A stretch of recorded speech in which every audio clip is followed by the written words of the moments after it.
Hello बच्चों, this is jolly Sharma, your own chemistry ma'am. And आज हम डिस्कस करने वाले हैं बेटा मेटलर्जी का लेक्चर नंबर 2।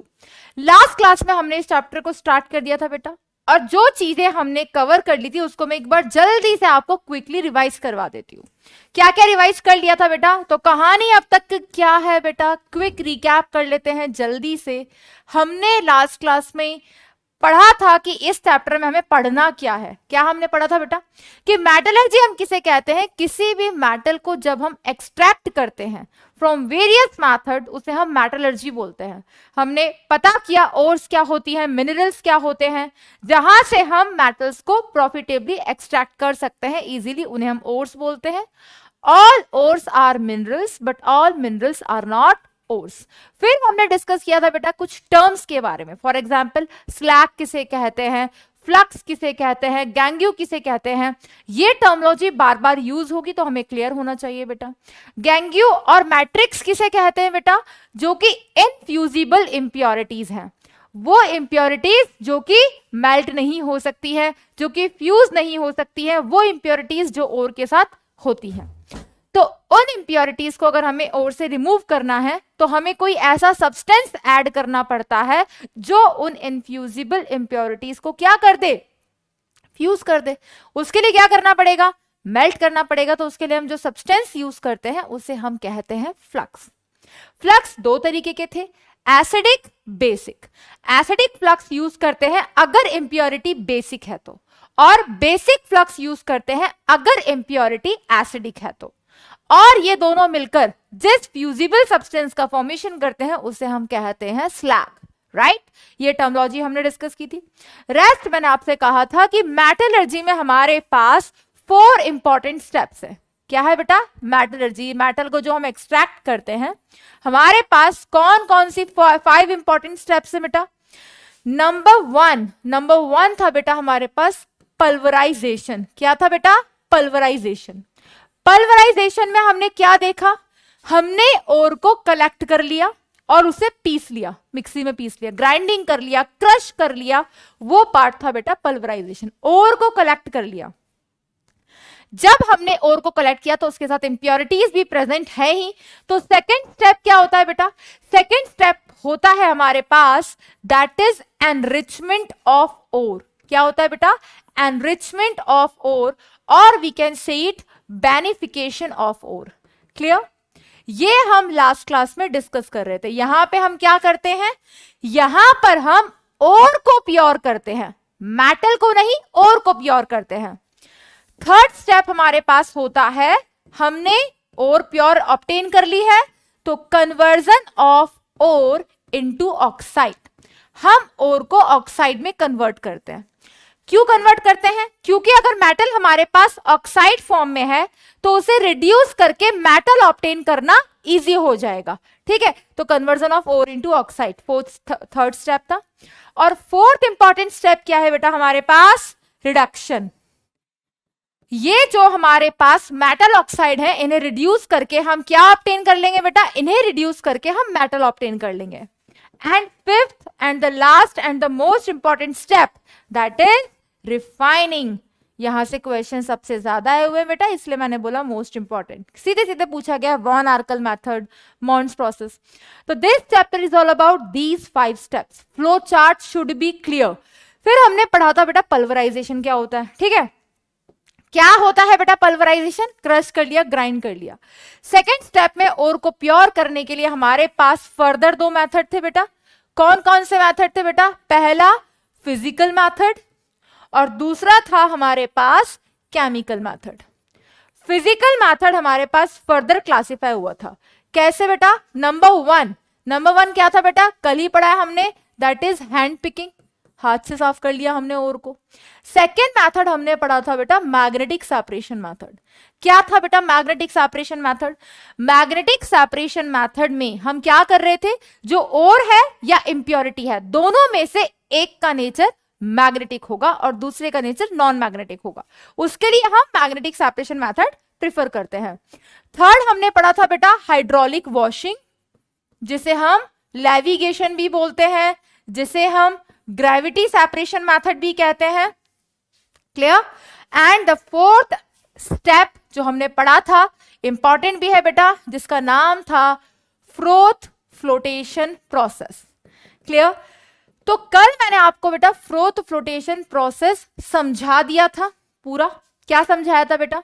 इमेजिन करने के लिए मैंने बोला था कि एक आपके पास बड़ा सा बीकर है, उसमें पानी है, ऑयल है, स्टिर करोगे, क्या बनेंगे? फ्रोथ्स बनेंगे। फॉर एग्जाम्पल बेटा, एक बकेट पानी में जब आप सर्फ डालते हो, सर्फ डालने पर, उसको मिक्स करने पर क्या होता है? झाग का फॉर्मेशन होता है, उन्हें फ्रोथ्स हम कह रहे हैं। सेम इसी तरीके से क्या होता है बेटा, जब हमने क्या यूज किया था? पाइन ऑयल यूज किया था, यूकेलिप्टस पेड़ का ऑयल, और वाटर यूज किया था। ठीक है? तो जो ओर होती है वो वेटेबल होती है किसके साथ? ऑयल के साथ। क्या? और ऑयल के साथ और वाटर के साथ इंप्योरिटीज वेटेबल होती हैं। दोनों को हमने क्या किया था? स्टिर किया था। हमने क्या क्या कंपाउंड्स यूज किए थे बेटा? हमने पोटेशियम इथाइल ज़ैंथेट यूज किया था एज अ कलेक्टर। हमने एज अ स्टेबलाइजर क्रिसोल और एनिलीन को यूज किया था ताकि वो फ्रोथ्स बने रहें, और एट लास्ट हम दोनों को सेपरेट कर देंगे, ऊपर से फ्रोथ्स को कलेक्ट कर लेंगे, प्योर ओर हमारे पास ऑब्टेन हो जाएगी। And it is mainly used for sulphide ores. जब जब हम किसी सल्फाइड ओर का नाम लेंगे ये रिपीट होगा। ठीक है बेटा? फिर आज हम पढ़ने वाले हैं केमिकल मेथड। केमिकल मेथड में हम क्या पढ़ने वाले हैं बेटा? केमिकल मेथड में हम पढ़ने वाले हैं मेथड जिसका नाम है, प्रोसेस जिसका नाम है लीचिंग। क्या होता है लीचिंग? आज हम पूरा इसको डिस्कस करेंगे। कैसे इसमें हम क्या सब्सटेंस मिलाएंगे और कैसे हम यहां पर ओर को प्योरीफाई करेंगे। क्लियर है बच्चों? तो आज हम यहां से कंटिन्यू करते हैं, ये फ्लो चार्ट फर्दर आज और पढ़ लेंगे हम। तो यहां पर ओर को ऑक्साइड में कन्वर्ट करने के लिए दो मेथड है, कैल्सिनेशन, रोस्टिंग, इंडिविजुअली डिस्कस होगा। फिर जब रिडक्शन पढ़ेंगे तो रिडक्शन से पहले हम डिस्कस करेंगे बेटा एलिंगम डायग्राम। ठीक है? तो लास्ट क्लास में हमने बस इतना पढ़ा था बेटा। क्लियर? जो हाइड्रोलिक वॉशिंग मेथड था, जनरली फॉर हैवी ओर्स हम यूज करते हैं, मैंने आपको इसका बताया था कैसे अपन करते हैं। फ्रोथ फ्लोटेशन प्रोसेस जो अपन ने पढ़ा था बेटा, उसको मैं एक बार आपको डायग्रामेटिकली और समझा देती हूँ। ठीक है? क्या देख पा रहे हो बेटा? आप देख पा रहे हो कि आपके पास एक बड़ा सा बीकर है, इमेजिन करो। ठीक है? इमेजिन करो ये एक बहुत बड़ा सा बीकर है। मैम ये क्या लगा हुआ है? ये पता है क्या लगा हुआ है बेटा? एक पाइप जैसा है, और यहां पर उस पाइप में हमने होल्स कर रखे हैं। ये क्यों कर रखे हैं? उस पाइप में से, होल में से जब हम क्या करेंगे? एयर देंगे, तो ये एक एयर कंडेंसर का काम कर रहा है। ये अंदर, पानी के अंदर एयर के पार्टिकल्स जाएंगे तो क्या होगा? क्या होगा? जो यहां पर हमने और क्या कनेक्ट कर रखा है, यहां पे हमने एक स्टिरर भी लगा रखा है जो इसको कंटिन्यू क्या कर रहा है? मिक्स करता जा रहा है। ये अंदर एयर के पार्टिकल्स जब जाएंगे तो वाटर और ऑयल जो है उन दोनों के बीच में मिक्सिंग होगी और वहां से फ्रोथ्स का इंडिविजुअली फॉर्मेशन होगा। क्लियर? उसके बाद क्या आप देख पा रहे हो बेटा, ये ऊपर किसके पार्टिकल्स हैं? तो ऊपर जो पार्टिकल्स हैं वो किसके साथ वेटेबल थे बेटा? वो वेटेबल थे ऑयल के साथ। भाई जिसकी डेंसिटी कम होती है वही तो सरफेस पे आएगा। तो जो पार्टिकल्स हैं ऑयल के, जो फ्रोथ्स हैं ऑयल के, वो सरफेस पे आके आ गए, और वो ओर के पार्टिकल्स ऑयल के साथ वेटेबल हैं। अगर वो ऑयल के साथ वेटेबल है तो ऑयल ने अपनी सरफेस पे सल्फाइड ओर को कलेक्ट कर लिया। उसने जब सल्फाइड ओर को कलेक्ट कर लिया तो यहां पर हमारे पास आ गए सल्फाइड ओर के पार्टिकल्स ऊपर की तरफ। ठीक है? इसके अंदर क्या प्रेजेंट है? बीकर के अंदर, बीकर के अंदर वाटर प्रेजेंट है जिसके अंदर पाइन ऑयल ऑलरेडी प्रेजेंट है। ये नीचे क्या लिखा हुआ है? गैंग्यू। गैंग्यू क्या था बेटा? कल ही बताया था। गैंग्यू था हमारे पास दैट इज अर्थी इंप्योरिटीज। जो उस ओर के साथ इंप्योरिटीज प्रेजेंट हैं उसे हम बोल रहे हैं दैट दीज आर इंप्योरिटीज। यहां से कंप्रेस्ड एयर आएगी, स्टिर करेंगे, और जो ये फ्रोथ बबल्स हैं दैट कैरिंग सल्फाइड और पार्टिकल्स, ये जो फ्रोथ्स हैं इनमें क्या कलेक्ट हो गए बेटा? सल्फाइड के पार्टिकल्स। तो that is a whole procedure of froth flotation process. किस प्रिंसिपल पे काम कर रहा है बेटा? ये कल मैंने आपको बताया था, on the basis of wettable quality. हम पढ़ क्या रहे हैं? मेटलर्जी। मेटलर्जी का सेकेंड स्टेप क्या था बेटा? कि हमें ओर को प्योर करना है।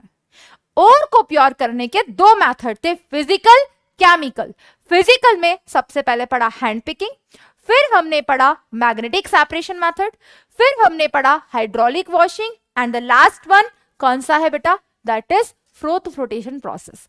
चारों में इंडिविजुअली अलग अलग पॉइंट्स हैं जो कि इंपॉर्टेंट है। क्लियर बेटा? नेक्स्ट हम स्टार्ट करने जा रहे हैं बेटा, और वो नेक्स्ट हमारे पास क्या है? Chemical method. केमिकल मेथड में हम डिस्कस करने जा रहे हैं बेटा, और वो केमिकल मेथड है हमारे पास जिसका नाम है लीचिंग। क्लियर? इसमें होता क्या है, करना क्या है? कुछ नहीं, हमें ओर को प्योर करना है। ठीक है, ओर को प्योर करने के लिए अब तक हमने फिजिकल मेथड पढ़े थे जहां पे पूरा एक अरेंजमेंट होता था और हम दोनों को सेपरेट कर लेते थे, बट हम किसी केमिकल का यूज एज सच नहीं कर रहे थे जो कि रिएक्शन में पार्टिसिपेट करे। तो यहां पर हम केमिकल सब्सटेंसेस यूज करते हैं उस ओर को प्योरीफाई करने के लिए।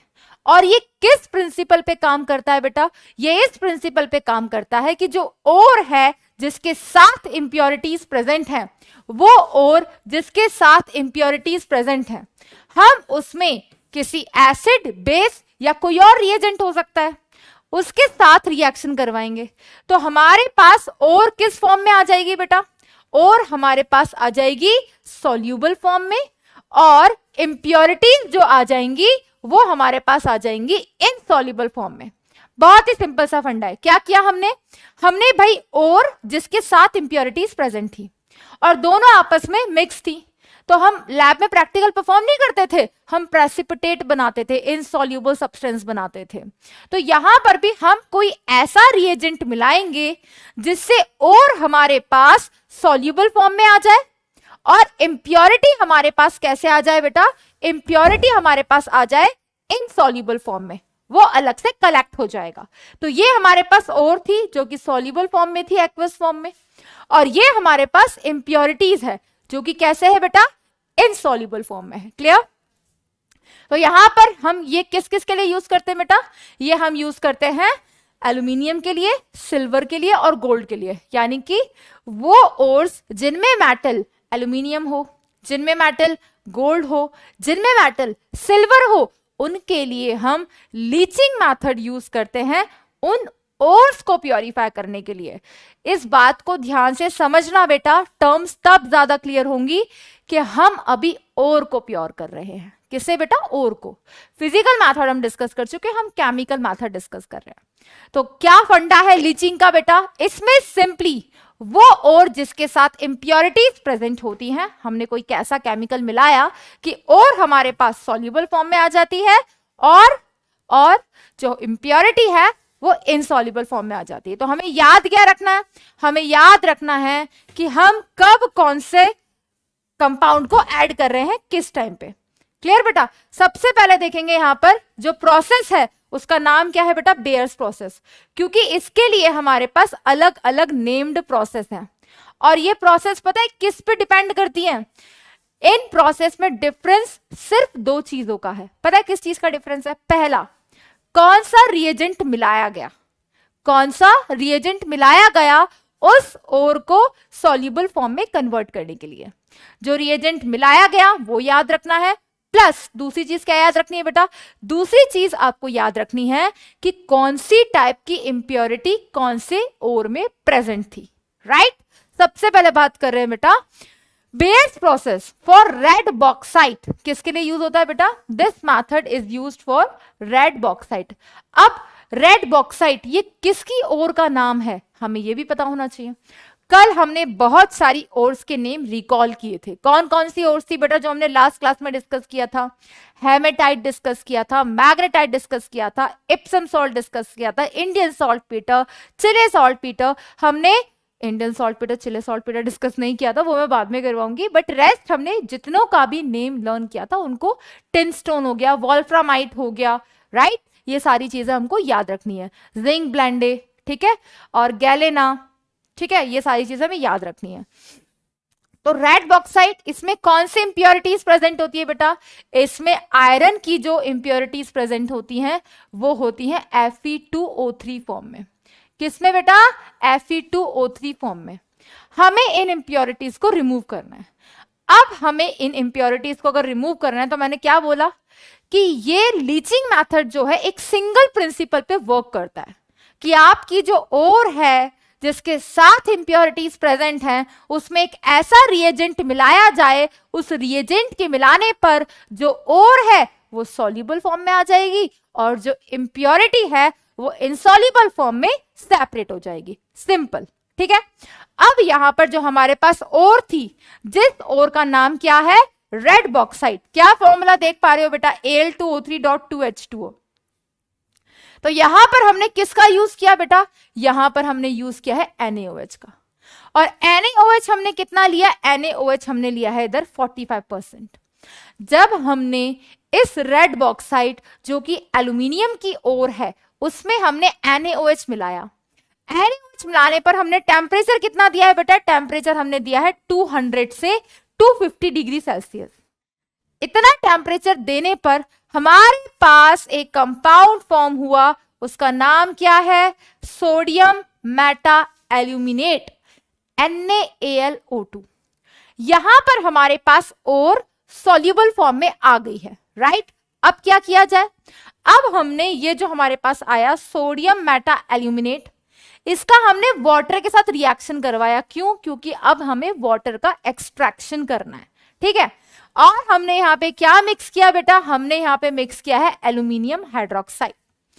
मिक्स किया तो हमारे पास यहां से क्या आ गया, हमारे पास एल्यूमिनियम जो था, हमारे पास जो एल्यूमिनियम था सोडियम मेटा एल्यूमिनेट की फॉर्म में, सॉल्युबल की फॉर्म में, वहां पर हमारे पास आ गया एल्यूमिनियम हाइड्रोक्साइड। अब ये जो एल्यूमिनियम हाइड्रोक्साइड है इसको लास्ट स्टेप में हम हीट करेंगे 1200 डिग्री सेल्सियस पे, तो हमारे पास वो और आ गई है अब प्योर फॉर्म में इन the form of Al2O3। Simple. Ma'am यहां पर भी तो Al2O3 ही था, राइट, दिमाग में आ रहा होगा। बट हमने क्या रिमूव किया भाई, इंप्योरिटी दिख थोड़ी ना रही है, इंप्योरिटी इस फॉर्म में प्रेजेंट है। किस फॉर्म में प्रेजेंट है, Fe2O3 की फॉर्म में प्रेजेंट है। हमें ओर को प्योरीफाई करना है, तो हमने क्या किया, हमने पहले उस ओर को सॉल्युबल बनाया। उस ओर को सॉल्युबल बनाने के लिए सबसे पहले हमने उसमें सोडियम हाइड्रोक्साइड मिलाया। तो हमारे पास जो रेड बॉक्साइट ओर थी जिसका फॉर्मूला है Al2O3.2H2O, हमने उसमें जब NaOH मिलाया तो वहां से हमारे पास सोडियम मेटा एल्यूमिनेट बना, NaAlO2। फर्दर हमने उसकी रिएक्शन कराई एल्यूमिनियम हाइड्रोक्साइड के साथ, तो हमारे पास यहां पर एल्यूमिनियम हाइड्रोक्साइड का फॉर्मेशन हुआ। वो एल्यूमिनियम हाइड्रोक्साइड जो है हमारे पास, हमने क्या किया, वहां से वाटर का भी एक्सट्रैक्शन किया। क्यों, क्योंकि जो इम्प्योरिटीज है ना वो पता है किसके साथ जा रही है, वाटर के साथ जा रही है। क्यों, इनसॉल्युबल फॉर्म में जा रही है, ठीक है, क्योंकि वो मिक्स नहीं हुई तो वो इनसॉल्युबल फॉर्म में आ गई, वो सेपरेट हो गई और हमारे पास क्या आ गई बेटा, हमारे पास आ गई प्योर ओर। क्लियर। इस मेथड को हम क्या बोलते हैं, इस मेथड को हम बोलते हैं बेयर्स प्रोसेस। रेस्ट बेटा कभी भी आपको इस डायग्राम की जरूरत नहीं है, ऐसा नहीं कि आपको इसका एक्सप्लेन करना पड़ेगा, बट फिर भी डायग्रामेटिकली मैं आपको दिखाती हूं कि चीजों में हुआ क्या। देखेंगे यहां पे ध्यान से क्या हुआ बेटा।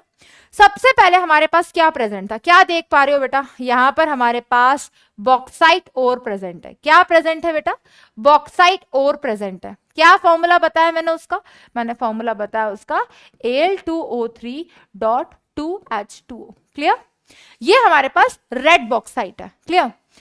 यहां पर हमने क्या किया, इस ओर को, ये तो पूरा प्रोसीजर दिखा रहा है ना उसका, उस ओर को क्रश कर लिया, ग्राइंड हो गया, टुकड़ों में पाउडर्ड फॉर्म में कन्वर्ट हो गया, पल्वराइजेशन हो गया। दूसरा स्टेप क्या था, हमें उस ओर को प्योरीफाई करना था। उस ओर को प्योरीफाई करने के लिए डाइजेस्टर किसे बोलते हैं बेटा, जिसमें हम सारी चीजें मिक्स करते हैं। हमने क्या क्या मिलाया, हमने उसमें सोडियम हाइड्रोक्साइड मिलवाया, जिसका मेजर रोल होता है बेटा, जिसका मेजर रोल होता है। तो मेजर रोल इस Al2O3 ने इसके साथ रिएक्ट किया तो वहां से हमारे पास रेड मड रेजिड्यू बन गया, जिसका फॉर्मूला है क्या, सोडियम मेटा एल्यूमिनेट। क्लियर। इस सोडियम मेटा एल्यूमिनेट को हमने फर्दर किसके साथ पास आउट किया बेटा, एल्यूमिनियम हाइड्रोक्साइड के साथ। वहां से हमारे पास क्या हुआ, वहां से हमारे पास फर्दर पास आउट होते हुए पूरे इस एक्सपेरिमेंट में Al2O3 ये हमें मिली है प्योर ओर। क्या मिली है बेटा, that is a pure ore, metal नहीं, ये और प्योर है, दैट इज बेयर्स प्रोसेस। तो मैम हमें क्या क्या याद रखना पड़ेगा, हमें अगर ये प्रोसेस एक्सप्लेन करने के लिए आ जाते हैं पेपर में, अगर बात करें बेटा नीट की, तो नीट में तो सीधा सीधा पूछेगा जब हम PYQs डिस्कस करेंगे, बहुत इजी क्वेश्चंस आए हुए हैं इस चैप्टर से, बट वो हमसे आएंगे तभी जब हमें टर्म्स क्लियर होंगी, जब हमें प्रोसेस क्लियर होंगी। तो leaching is the method, simple method, that is a chemical method for purifying ore, जिसे हम एनरिचमेंट ऑफ ओर बोलते हैं, बेनिफिकेशन ऑफ ओर बोलते हैं, कॉन्सेंट्रेशन ऑफ ओर बोलते हैं। उस ओर को प्योर करने के लिए हम केमिकल मेथड में एक ऐसा केमिकल रिएजेंट यूज करते हैं या एसिड या बेस यूज करते हैं जिसकी हेल्प से हम उस ओर को सॉल्युबल फॉर्म में कन्वर्ट कर लेते हैं और इम्प्योरिटी को इनसॉल्युबल फॉर्म में सेपरेट कर देते हैं। पहला मेथड डिस्कस किया बेयर्स प्रोसेस, जहां पे हमने सोडियम हाइड्रोक्साइड का यूज किया, किसके लिए? रेड बॉक्साइट के लिए। एट लास्ट हमारे पास जो प्योर और आई Al2O3 फॉर्म में आई, क्योंकि जितनी भी इंप्योरिटीज थी वो वाटर के साथ रिमूव हो गई। राइट, याद हो जाना चाहिए बेटा साथ साथ, ठीक है। नेक्स्ट प्रोसेस जो है हमारे पास, उस नेक्स्ट प्रोसेस का नाम है बेटा हॉल्स प्रोसेस। अब बाकी सब में मैं हाईलाइट करती जा रही हूं। अगर आप नीट का भी बेटा देखोगे ना एक बार, जब PYQ जब हम डिस्कस करेंगे, आप खुद देखना सीधे सीधे प्रोसेस के नाम पे क्वेश्चन आए हुए हैं। तो ये फ्लो चार्ट क्यों बनवाया था? फ्लो चार्ट इसलिए बनाया था कि जब चैप्टर कंप्लीट हो तो आप भी एक फ्लो चार्ट बनाओ और उस फ्लो चार्ट में आप एक्सप्लेन करो सारी चीजें, एग्जाम्पल एग्जाम्पल एग्जाम्पल। आपको प्रोसेस लिखने को कहां पर आएगी? लिखने को तो पेपर में आएगी, बोर्ड के पेपर में, लेकिन नीट के पर्पज से आपको सिर्फ प्रोसेस का नाम, कौन सा रिएजेंट मिलाते हैं, कौन सी ओर के लिए यूज करते हैं, सिंपल दो चीज पता होनी चाहिए। तो लीचिंग मेथड में जो सेकेंड प्रोसेस है जिसका नाम है हॉल्स प्रोसेस, तो ये भी आ सकता है 4-5 प्रोसेस का नाम लिख दे, which of the following process is not beneficiation of ore, या which of the following process is not used as enrichment of ore. तो हम क्या पढ़ रहे हैं, इसलिए वो फ्लो चार्ट बार बार रिकॉल करवा रही हूं। First step is clear, second step में ओर को प्योर कर रहे हैं, फिजिकल मेथड ऑलरेडी डिस्कस्ड। अब हम डिस्कस कर रहे हैं केमिकल मेथड। एक ही मेथड है लीचिंग, और लीचिंग एक प्रिंसिपल पे काम करता है कि कोई ऐसा केमिकल मिलाओ कि ओर सॉल्युबल फॉर्म में आ जाए और इंप्योरिटी इनसॉल्युबल फॉर्म में बाहर चली जाए। उसमें नेम्ड प्रोसेस है कुछ कुछ। पहला हमने डिस्कस किया बेयर्स प्रोसेस, दूसरा हम डिस्कस करने जा रहे हैं हॉल्स प्रोसेस, फिर हम डिस्कस करेंगे सरपेक्स प्रोसेस। डिफरेंस किस चीज का है? कौन सी और कौन सा केमिकल, सिंपल, ठीक है। सेकेंड है हमारे पास बेटा that is Hall's process. Again halls process को भी कौन सी ओर को प्योरीफाई करने के लिए यूज करते हैं बेटा? हॉल्स प्रोसेस को भी हम रेड बॉक्साइट को प्योर करने के लिए यूज करते हैं, ठीक है। और इसमें जो इंप्योरिटीज प्रेजेंट होती हैं, इसमें भी इंप्योरिटीज आयरन की और सिलिका की होती है, राइट। तो उन इंप्योरिटीज को जब हमें रिमूव करना है तो उसके लिए हम यूज करते हैं कौन सा प्रोसेस बेटा? जिसका नाम है हॉल्स प्रोसेस। क्लियर?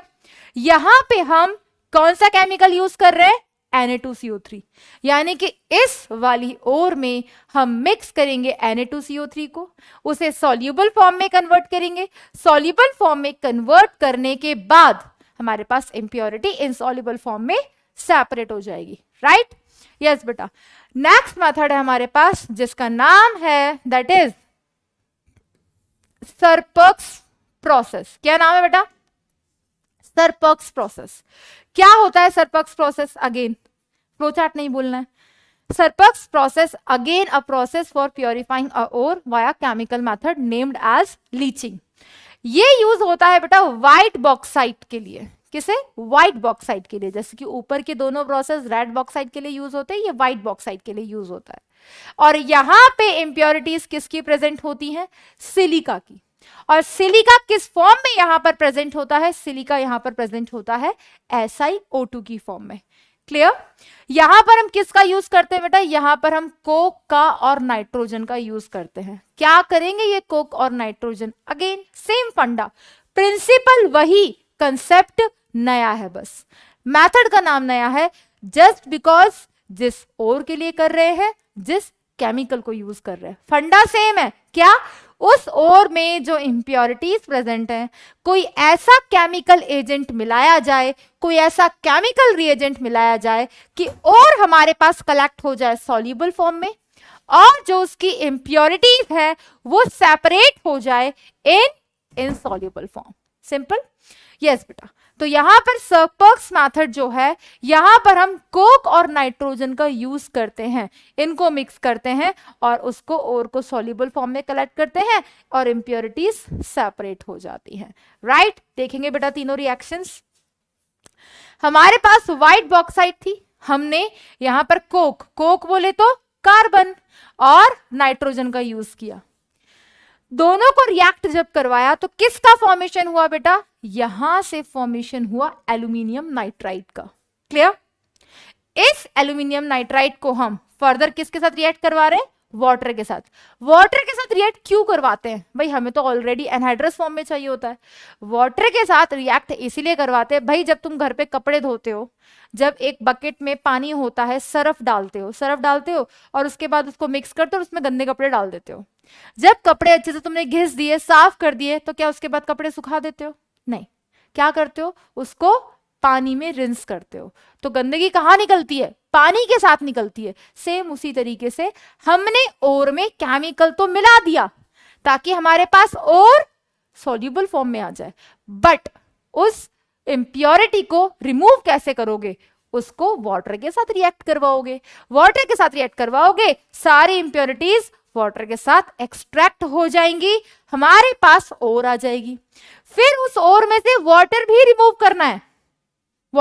करना है, तो क्या करते हैं, उसको हाई टेम्परेचर पे हीट करते हैं, हमारे पास और आ जाती है प्योर फॉर्म में।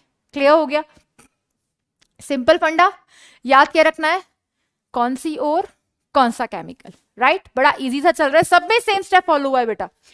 बेयर्स प्रोसेस में भी आप देखो, NaOH को मिलाया था और सॉल्युबल फॉर्म में आ गई थी, लेकिन इंप्योरिटी साथ में ही थी।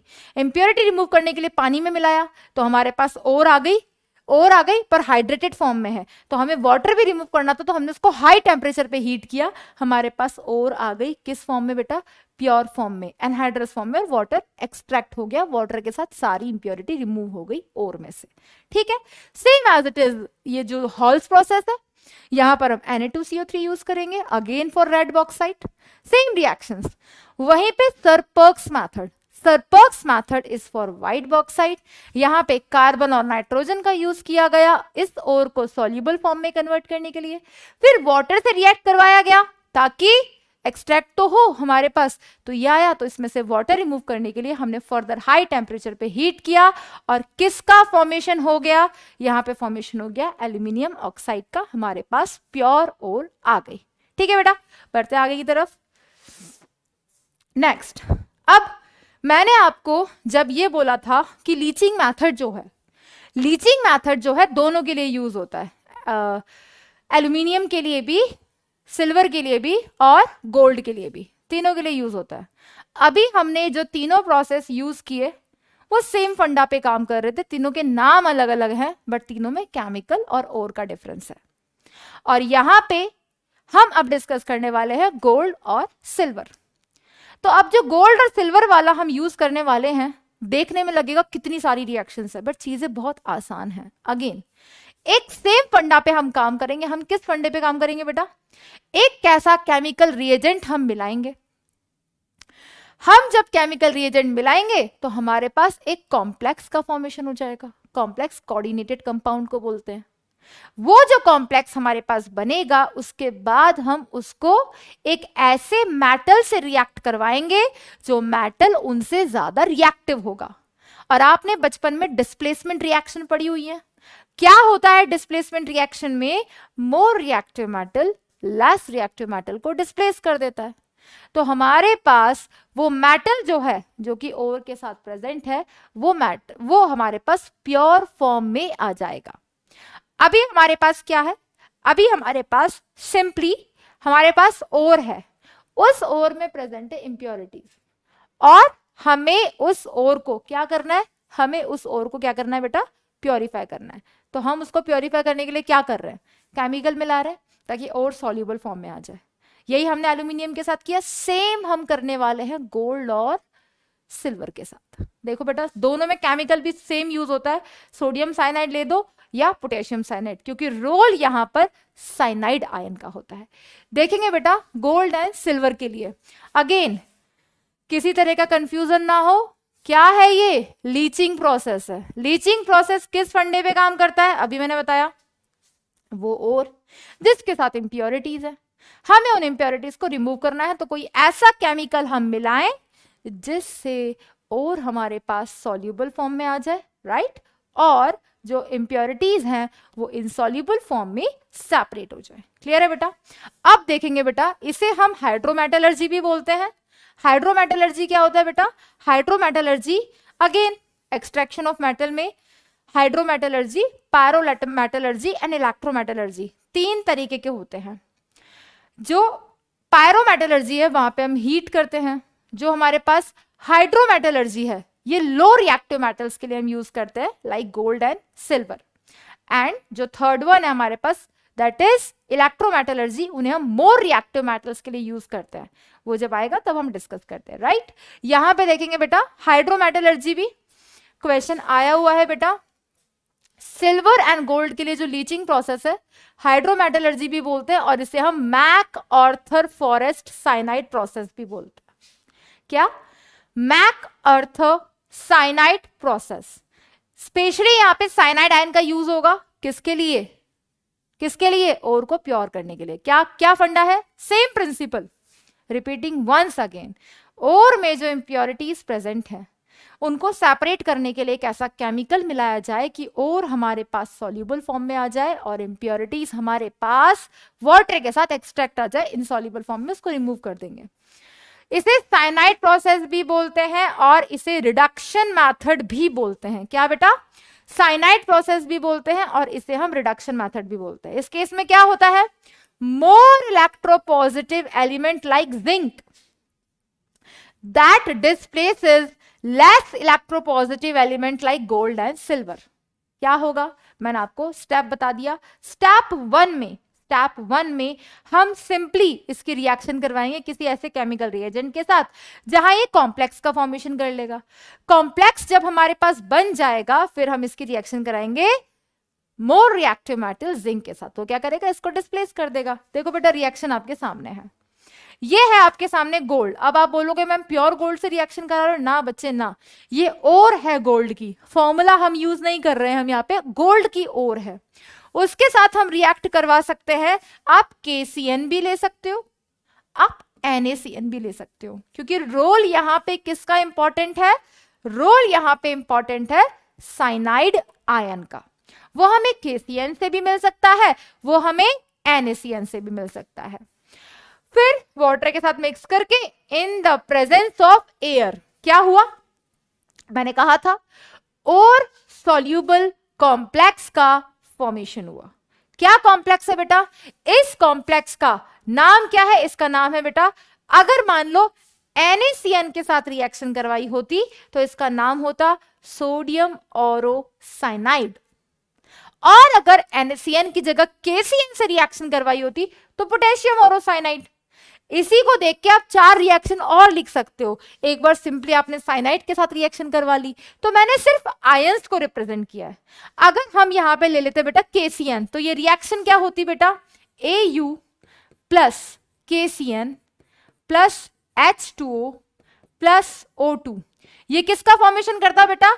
यहां पे आ जाता हमारे पास K, यहां पर आ जाता AuCN होल ट्वाइस। सिंपल, इस कॉम्प्लेक्स का फॉर्मेशन हो जाता। वहीं पे अगर हम इसकी रिएक्शन करा दें KCN के साथ ना सही NaCN के साथ, तो रिएक्शन क्या होती? AU plus NaCN plus water plus O2। यहां से किसका फॉर्मेशन होता बेटा? NaAuCN whole twice minus. Clear? Minus लगाने की जरूरत नहीं है क्योंकि अब हमने Na को लिख दिया है। क्लियर? तो यही मैंने यहां पर रिप्रेजेंट कर रखा है कि साइनाइड आयन ये आप KCN से भी ले सकते हो, NaCN से भी ले सकते हो। क्या किया? जो हमारे पास गोल्ड की ओर थी, जिस ओर में इंप्योरिटीज प्रेजेंट थी, हमने जो केमिकल यूज किया है उसका नाम है पोटेशियम साइनाइड या सोडियम साइनाइड, दोनों में से किसी को भी यूज कर सकते हैं। उसको यूज करने पर हमने एक और सॉल्यूबल कॉम्प्लेक्स का फॉर्मेशन किया, जहां पर और हमारे पास सॉल्यूबल फॉर्म में आ गई। ये हमारे पास आ गई, कॉम्प्लेक्स का फॉर्मेशन हुआ, साथ में आयंस निकल गए। अब ये जो हमारे पास अगर सिंपली हम आयंस की फॉर्म में देखें तो AuCN होल ट्वाइस, सिंपल ऑरोसाइनाइड।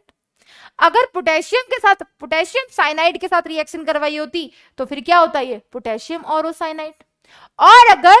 और अगर हमने सोडियम साइनाइड के साथ रिएक्शन करवाई होती तो सोडियम ऑरोसाइनाइड। ये कोई सा भी हो सकता था, ठीक है।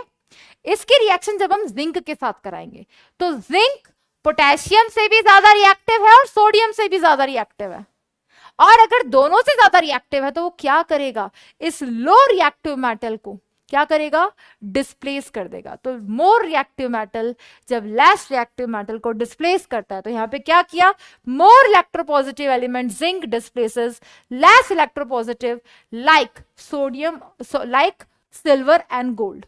तो ये जो हमारे पास गोल्ड प्रेजेंट है इसे डिस्प्लेस कर देगा कौन बेटा, इसे डिस्प्लेस कर देगा जिंक। और जब जिंक इसे डिस्प्लेस कर देगा तो यहां पर जिंक आ गया जहां पे पहले सिल्वर और गोल्ड होने चाहिए थे, और गोल्ड यहां पर हमारे पास आ गया प्योर ओर फॉर्म में। क्लियर है। सेम रिएक्शन आप सिल्वर की लिख सकते हो। क्या लिखोगे भाई, सबसे पहले आप लिखोगे Ag, या आप लिखना खुद से सिल्वर की सारी रिएक्शन। सिल्वर की रिएक्शन आप करवाना, चलो कोई भी एक सिलेक्ट कर लेना, KCN वाटर O2, ठीक है।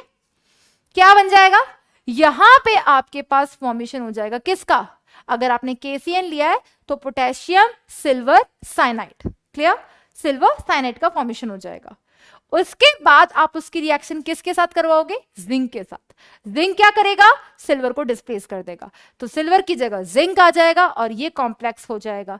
ये हमारे पास इनसॉल्युबल फॉर्म में सेपरेट हो जाएगा और हमारे पास अलग आ जाएगी प्योर फॉर्म में। तो आप Ag भी ऑब्टेन कर सकते हो।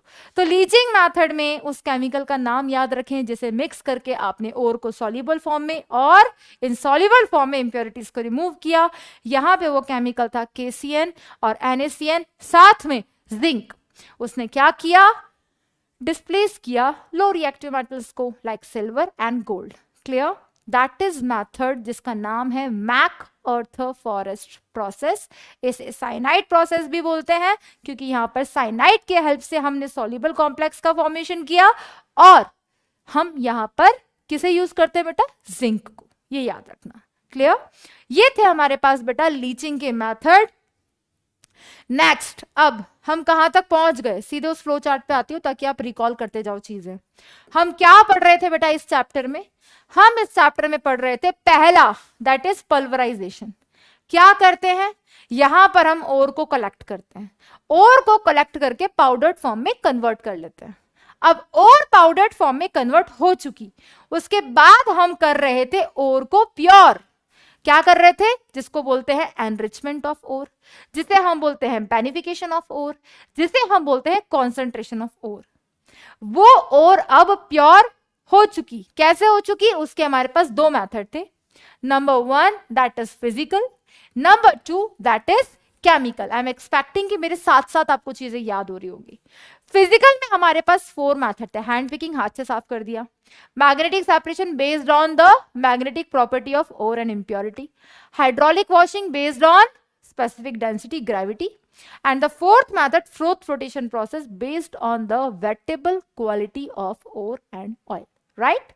किसके लिए यूज करते हैं, examples should be on the tips. ये फिजिकल मेथड थे। केमिकल मेथड में हमने पढ़ा एक मेथड जिसका नाम था लीचिंग, और लीचिंग मेथड में हम क्या करते हैं, वो ओर जिसके साथ इंप्योरिटीज प्रेजेंट हैं, हम एक ऐसा केमिकल मिलाते हैं जिससे ओर हमारे पास सॉल्युबल फॉर्म में आ जाती है और इंप्योरिटीज इनसॉल्युबल फॉर्म में सेपरेट हो जाती है। Generally used for aluminium, silver and gold. Aluminium के लिए हमने 3 प्रोसेस पढ़े, कौन कौन से, Bayer's process, second one is Hall's process, number 3 is Serpeck's process. तीनों में कौन सा केमिकल यूज किया, कौन सी ओर के लिए यूज किया, दैट इज इंपॉर्टेंट। फिर हमने डिस्कस किया the last one that is MacArthur Forrest process, जिसे साइनाइड प्रोसेस भी बोलते हैं, and this process is used for gold and silver for purification of ore, not for metal. याद रखना। क्लियर, यहां पे हमने क्या यूज किया, पोटेशियम साइनाइड ले लो या सोडियम साइनाइड ले लो, एक और सॉल्युबल कॉम्प्लेक्स बनेगा, फिर मोर रिएक्टिव मेटल जिंक के साथ रिएक्शन करा दो, वो more reactive metal zinc low reactive metal gold and silver को डिस्प्लेस कर देगा, right. That is the second process जो कि कंप्लीट हो गया। अब हम बढ़ रहे हैं बेटा तीसरे कदम की तरफ। कहानी कैसी थी? ओर कलेक्ट करो, प्योर करो। अब हम कर रहे हैं ओर को ऑक्साइड में कन्वर्ट। कल भी बताया था, फिर से बता रही हूं। ओर को ऑक्साइड में कन्वर्ट करते क्यों हैं? ओर को ऑक्साइड में कन्वर्ट करते हैं क्योंकि जब ऑक्साइड फॉर्म में ओर होगी तो उससे रिड्यूस करके मेटल ऑब्टेन करना इजी होता है, क्योंकि उसके जो बाय प्रोडक्ट्स होते हैं वो वॉलेटाइल होते हैं, ठीक है। वहीं पे अगर मान लो और आपके पास सल्फाइड फॉर्म में, और हम उसे ऑक्साइड में कन्वर्ट ना करके हम सीधे सीधे फोर्थ स्टेप की तरफ आना चाहते हैं जिसका नाम है रिडक्शन, तो वहां पर क्या होगा? वहां पर जो बाय प्रोडक्ट्स बनेंगे वो वॉलेटाइल नहीं होंगे। तो भाई प्रेफरेबल रिएक्शन कौन सी प्रेफर करोगे? ठीक है, अगर कोई काम बन रहा है किसी चीज से तो आप भी सोचोगे ना कि उसके साइड इफेक्ट्स भी अच्छे ही हो, ठीक है। पढ़ते हैं क्यों पढ़ते हैं? पढ़ने का फायदा हो। क्लास लेते क्यों लेते हैं? फ्यूचर अच्छा हो, करियर बन जाएगा, पेपर अच्छा चला जाएगा, इसलिए तो क्लास पढ़ते हैं, ठीक है। एडिशनल कुछ होता है अच्छा ही होता है, राइट। तो उन चीजों के साइड इफेक्ट्स भी अच्छे हैं। अगर अभी पढ़ाई में इंटरेस्ट लगाओगे तब एग्जाम क्लियर होगा, एग्जाम क्लियर होगा तभी कॉलेज में पहुंचोगे, कॉलेज में पहुंचोगे तभी जॉब लगेगी, जॉब लगेगी तब पैसा होगा, पैसा होगा तो सारे ऐशो आराम होंगे, राइट। ऐसा ही सोचते हो। तो अब अच्छा काम करोगे तो अच्छा होगा, और बुरा काम करोगे तो उसका बुरा काम, उसके रिजल्ट भी बुरे होंगे। तो इसलिए कोई स्टेप हम स्किप नहीं कर सकते, हर स्टेप इंपॉर्टेंट है। ऐसा नहीं हो सकता कि हम सीधे पैसे कमाने लग जाए। अगर हम सीधे पैसे कमाना चाहें तो हम वो भी कर सकते हैं, रास्ते अलग है। तो हमें रास्ते बदलने हैं, मंजिल नहीं। मंजिल हमारी फिक्स है, MBBS कॉलेज, ठीक है, वो मिलेगा, बट हम कोई स्टेप स्किप नहीं कर सकते। अगर हमने कोई स्टेप स्किप किया तो उसके साइड इफेक्ट्स हमें आगे जाके फेस करने पड़ेंगे। अभी नहीं, अभी बहुत अच्छा लगता है, पढ़ाई नहीं करनी पड़ रही है, पैसा ही पैसा है, बट कितने टाइम तक, कितने टाइम तक? वहीं पे अगर खुद सब कुछ बिल्ड करोगे, खुद सब कुछ बिल्ड करोगे तो उसका रिजल्ट भी आपके सामने होगा, ठीक है। इसलिए हम इस स्टेप को स्किप नहीं कर सकते, क्योंकि जब तक हम ओर को ऑक्साइड में कन्वर्ट नहीं करेंगे, उसके बाद जब रिडक्शन होगा तब मेटल जिस फॉर्म में मिलेगा हमारे पास, उसके जो बाय प्रोडक्ट्स होंगे वो भी हमारे लिए अच्छे होंगे, वो वॉलेटाइल होंगे, वेपराइज हो जाएंगे। लेकिन अगर मान लो सल्फाइड ओर का सीधे सीधे रिडक्शन करा दिया, हो तो जाएगा, ऐसा नहीं कि होगा नहीं, हो जाएगा, लेकिन जो बाय प्रोडक्ट्स होंगे वो वॉलेटाइल नहीं होंगे, वो हमारे साथ साथ चलेंगे, और हमें चाहिए ही नहीं वो, ठीक है। हमें क्या चाहिए? सिंपल मेटल चाहिए, ठीक है, क्योंकि हम पढ़ के आ रहे हैं एक्सट्रैक्शन ऑफ मेटल। हमें मेटल ओर की फॉर्म में मिलता है, ओर प्योर हो चुकी पहले 2 स्टेप में, अब हम करने जा रहे हैं ओर को ऑक्साइड में कन्वर्ट, राइट। अब देखो जो चीजें मैंने बोली हैं उसे मैं आपको रिप्रेजेंट करके बता देती हूँ हम ऐसा क्यों कर रहे हैं। तो बढ़ते हैं हमारे थर्ड स्टेप की तरफ, और थर्ड स्टेप का नाम क्या है बच्चों? थर्ड स्टेप का नाम है कन्वर्जन ऑफ कॉन्सेंट्रेटेड, और वी कैन से इट बेनिफिकेटेड ओर। यानी कि जो ओर प्योर हो चुकी है, जो ओर कॉन्सेंट्रेटेड है, जो ओर बेनिफिकेटेड है, वो ओर जो प्योर हो चुकी है, अब हमें उस ओर को सिंपल ऑक्साइड में कन्वर्ट करना है, राइट। अब रीजन समझा देते हैं फिर से बोर्ड पे कि क्यों करना है। मान लो ये आपके पास ओर थी, ठीक है, मेटल तो उसमें होगा ही होगा, क्योंकि ओर की डेफिनेशन ही हमने यही बोली है, जिसमें मेटल प्रेजेंट होता है और जिससे हम इजीली मेटल को एक्सट्रैक्ट कर सकते हैं। यहां पर और हमारे पास बेटा सल्फाइड फॉर्म में थी, और सल्फाइड फॉर्म में थी, हमने इसका सीधे सीधे रिडक्शन करा दिया। रिडक्शन करा दिया तो हमने यहां पर जो रिड्यूसिंग एजेंट यूज किया उसका नाम है कार्बन। तो ऐसा नहीं रिडक्शन नहीं हुआ, हमें मेटल तो मिल गया, हमें मेटल तो मिल गया, लेकिन बाय प्रोडक्ट क्या बना? Carbon disulphide, and that is harmful, that is not volatile, अपने आप वेपराइज नहीं होगा। ये वो बाय प्रोडक्ट है जो हमारे साथ साथ बन रहे हैं, मेटल तो मिला लेकिन साथ में बाय प्रोडक्ट भी है। वहीं पे अगर इस सल्फाइड ओर को पहले इसका ऑक्सीडेशन करवा के हम इसे ऑक्साइड में कन्वर्ट कर लें, तो वो सल्फाइड ओर पहले ऑक्साइड में कन्वर्ट हो जाएगी। फिर जब हम उसका रिडक्शन करवाएंगे वही रिड्यूसिंग एजेंट कार्बन की हेल्प से, तो हमें मेटल तो मिलेगा ही मिलेगा, साथ में कौन मिला? Carbon dioxide. और कार्बन डाइऑक्साइड क्या है? वॉलेटाइल है, एटमॉस्फेयर में प्रेजेंट है, हमारे लिए हार्मफुल नहीं है। तो आई थिंक अब आपको ये पॉइंट समझ आ गया होगा कि ये तीसरा स्टेप मेटलर्जी में क्यों है, why we are converting all types of ores into oxide.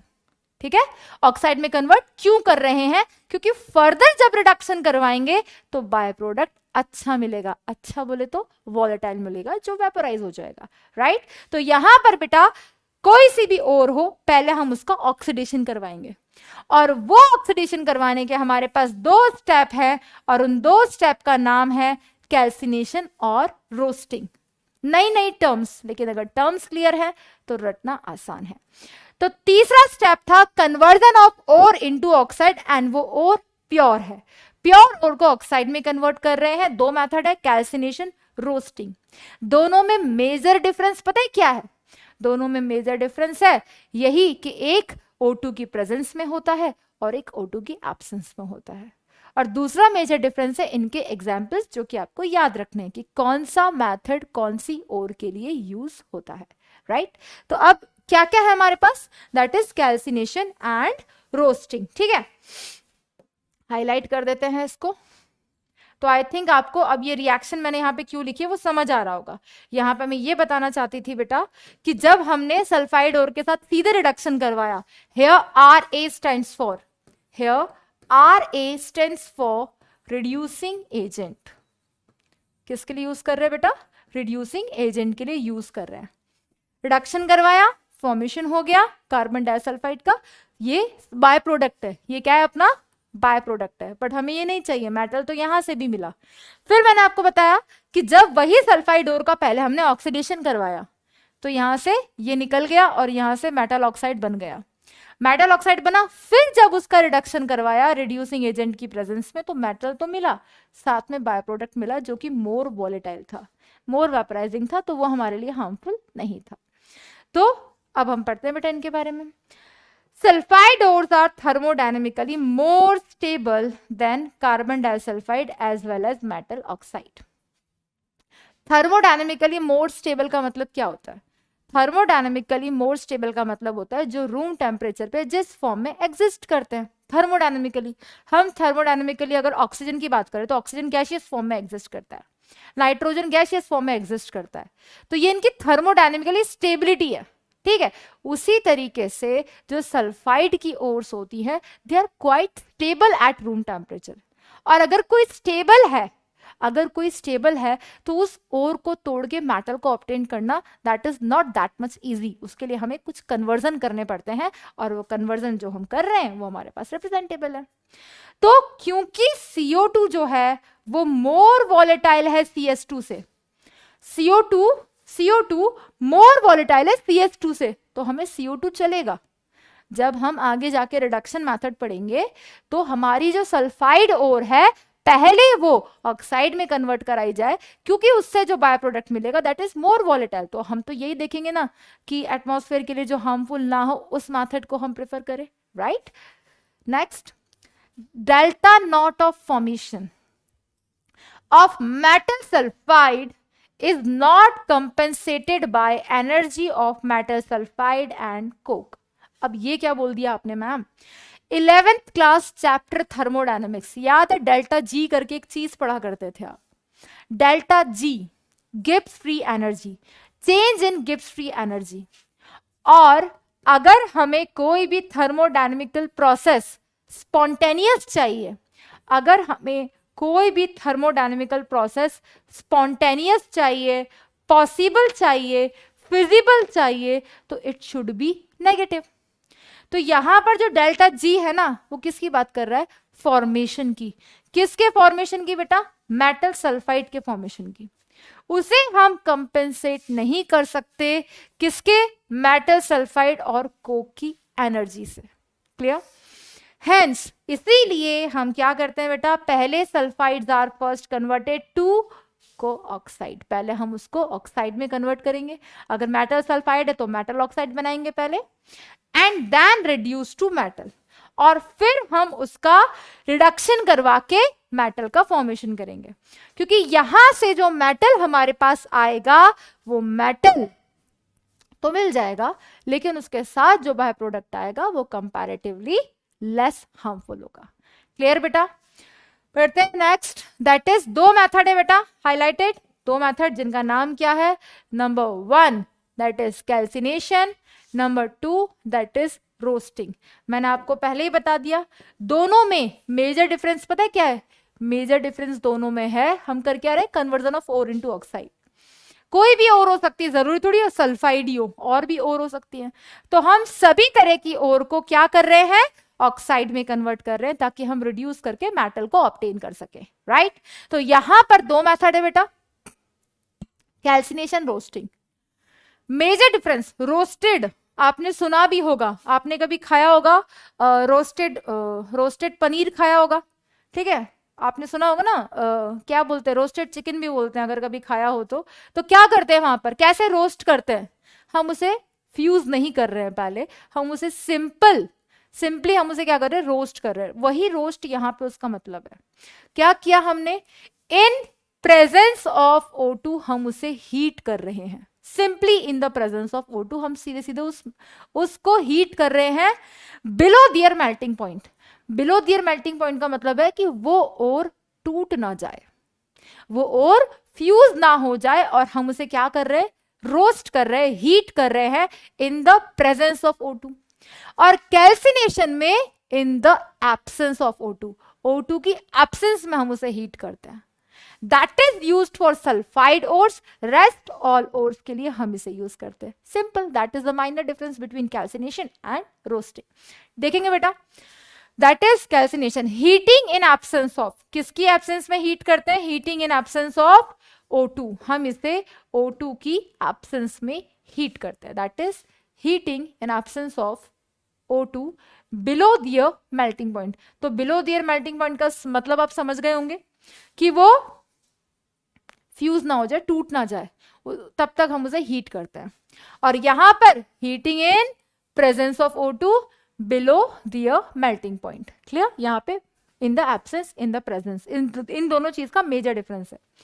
For hydrated oxides, calcination mainly किसके लिए यूज होता है बेटा, that is mainly used for hydrated oxides. Hydrated oxides का मतलब यह है जहां पर वाटर मॉलिक्यूल प्रेजेंट हो, और कार्बोनेट्स के लिए भी यूज करते हैं, और बेसिक कार्बोनेट्स के लिए भी यूज करते हैं, और हाइड्रोक्साइड के लिए भी यूज करते हैं। क्लियर? इनके लिए हम इन्हें यूज करते हैं। क्या क्या एग्जाम्पल है बेटा? एग्जाम्पल पहला देखेंगे, Fe2O3.XH2O। ये कैसा है? ये एक हाइड्रेटेड ऑक्साइड है। हाइड्रेटेड ऑक्साइड का मतलब क्या होता है? जिसमें वाटर मॉलिक्यूल प्रेजेंट हो और ये ऑक्साइड फॉर्म में है। हीट किया, हमारे पास Fe2O3 आ गया। तो यहां पर हो क्या रहा है? हीट कर रहे हैं हम इन the absence of O2। Zinc carbonate, क्योंकि ये कार्बोनेट की ओर्स के लिए भी यूज करते हैं, तो जिंक कार्बोनेट को हमने हीट किया, यहां से हमने ऑब्टेन किया जिंक ऑक्साइड और साथ में carbon dioxide. Aluminium hydroxide, hydroxides के लिए में हम इसे यूज करते हैं, तो इसके लिए हमारे पास Al2O3 का फॉर्मेशन हो गया, वाटर निकल गया। एंड रेड बॉक्साइट और Al2O3.2H2O। तो जो कैल्सिनेशन मेथड है, याद हो जाना चाहिए, कर क्या रहा है? ओर को ऑक्साइड में कन्वर्ट कर रहा है, लेकिन in the absence of O2। Major and the most important point below the melting point. Second most important point, used for which types of ore? Hydrates, hydrated oxides, carbonates and hydroxides. Example should be on the tips. बात करते हैं roasting की, heating in the presence of O2 below their melting point, and example sulphide ores के लिए use करते हैं। इनके नाम आपको याद करवाया था ना, PbS को क्या बोलते हैं? गैलेना। और ZnS को क्या बोलते हैं? Zinc blende.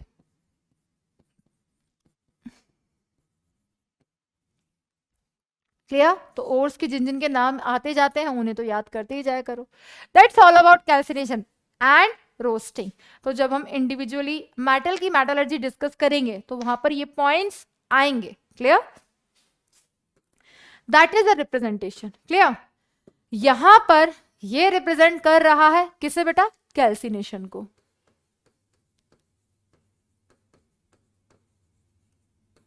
किसे रिप्रेजेंट कर रहा है बेटा? कैल्सिनेशन को। और यहां पे ये रिप्रेजेंट कर रहा है बेटा किसे? रोस्टिंग को। अब ध्यान से देखो इन दोनों डायग्राम को, दोनों में देखकर तो पता नहीं चलेंगी सारी चीजें, देखकर तो सारी चीजें नहीं पता चलेंगी, बट कैल्सिनेशन में हम क्या कर रहे हैं? कर हम हीट ही रहे हैं, हम यहां पर फ्यूज का यूज कर रहे हैं, ठीक है, फ्यूज का यूज कर रहे हैं हीट करने के लिए। क्लियर? यहां से एयर इन जाएगा, पूरा एक इनका फर्नेस होता है जिसमें ये एक्सपेरिमेंट परफॉर्म किया जाता है, ठीक है। एंड एग्जॉस्टर फैन लगा हुआ है, लाइमस्टोन इन, मतलब ये पर्टिकुलर मेटल को जब एक्सट्रैक्ट किया गया था तो उसके पूरे इस डायग्राम को रिप्रेजेंट कर रहा है ओर को ऑक्साइड में कन्वर्ट करने के लिए। सिंपल क्या, हीट कर रहे हैं इन the absence of O2 and mainly used for carbonate, mainly used for hydrated oxide, right.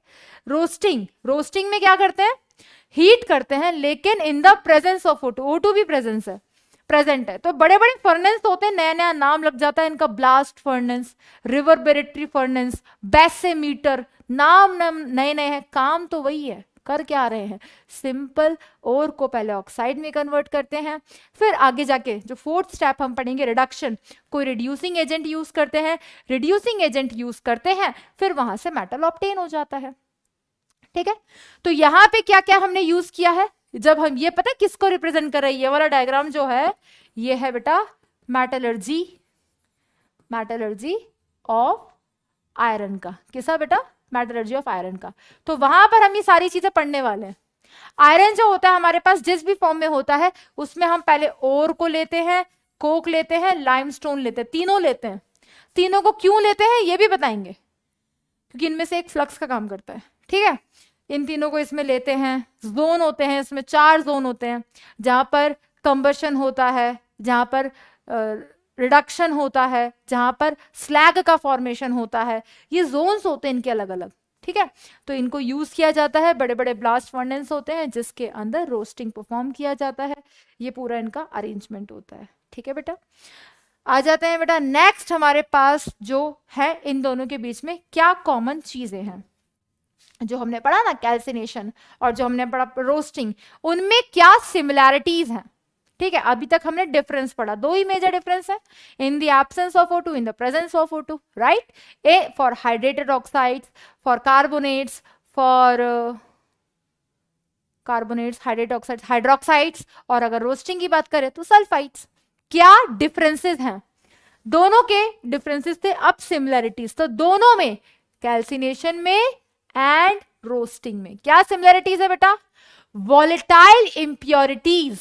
Volatile impurities का मतलब क्लियर है? वो इंप्योरिटीज जो नेचर में वेपराइजिंग होती हैं, जो वॉलेटाइल हो जाएंगी, वेपराइज हो जाएंगी, उन्हें हम वॉलेटाइल इंप्योरिटीज बोल रहे हैं। तो जो वॉलेटाइल इंप्योरिटीज होती हैं कौन सी? फॉस्फोरस की, सल्फर की, आर्सेनिक की एंड बिस्मिथ की, दीज आर रिमूव्ड। क्या हो जाती है बेटा? ये रिमूव हो जाती है, ठीक है।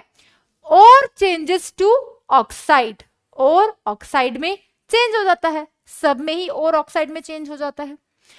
और बिकम्स पोरस, क्या हो जाती है बेटा? और पोरस हो जाती है, and the surface area of और इंक्रीज।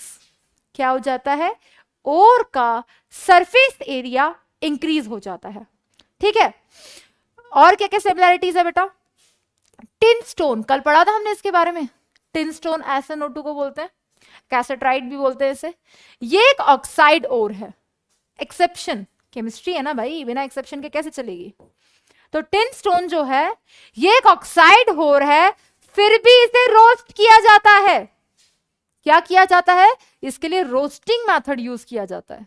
एग्जिस्ट ये ऑक्साइड ओर की फॉर्म में करती है, लेकिन क्या किया जाता है? इसे रोस्ट किया जाता है एज इट कंटेन, क्योंकि इसमें high amount of sulphur present होता है एज इंप्योरिटी।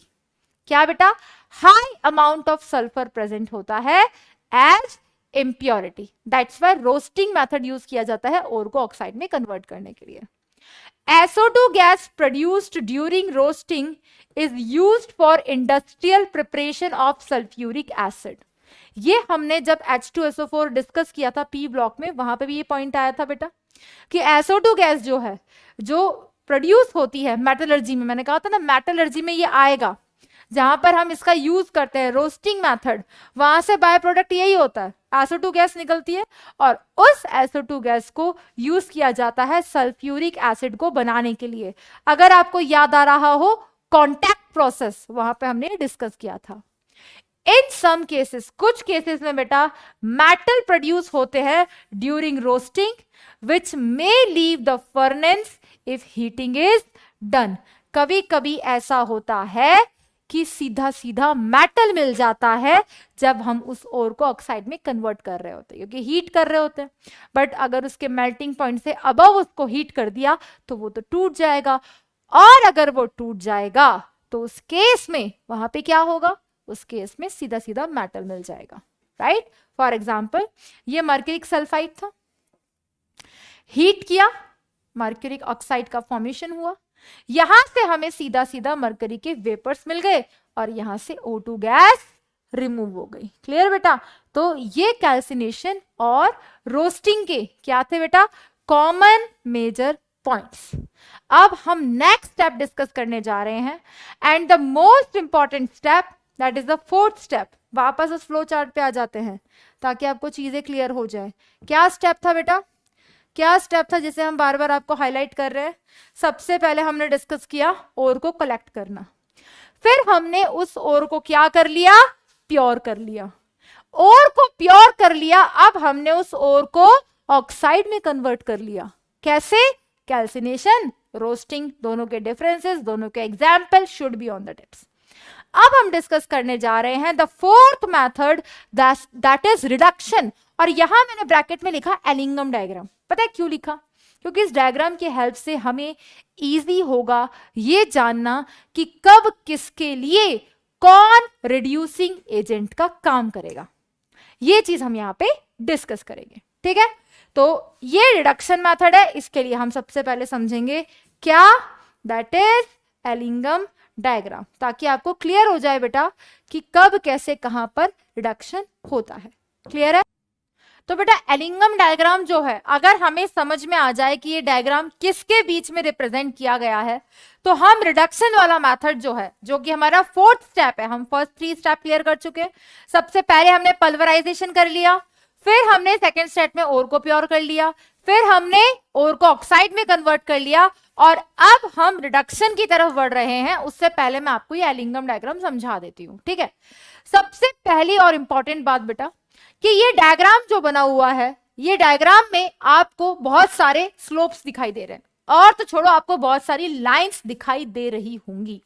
तो इसे रीड करना आपको सीखना है अगर, तो आपको ये पता होना चाहिए कि ग्राफ बनाया कैसे है, ठीक है।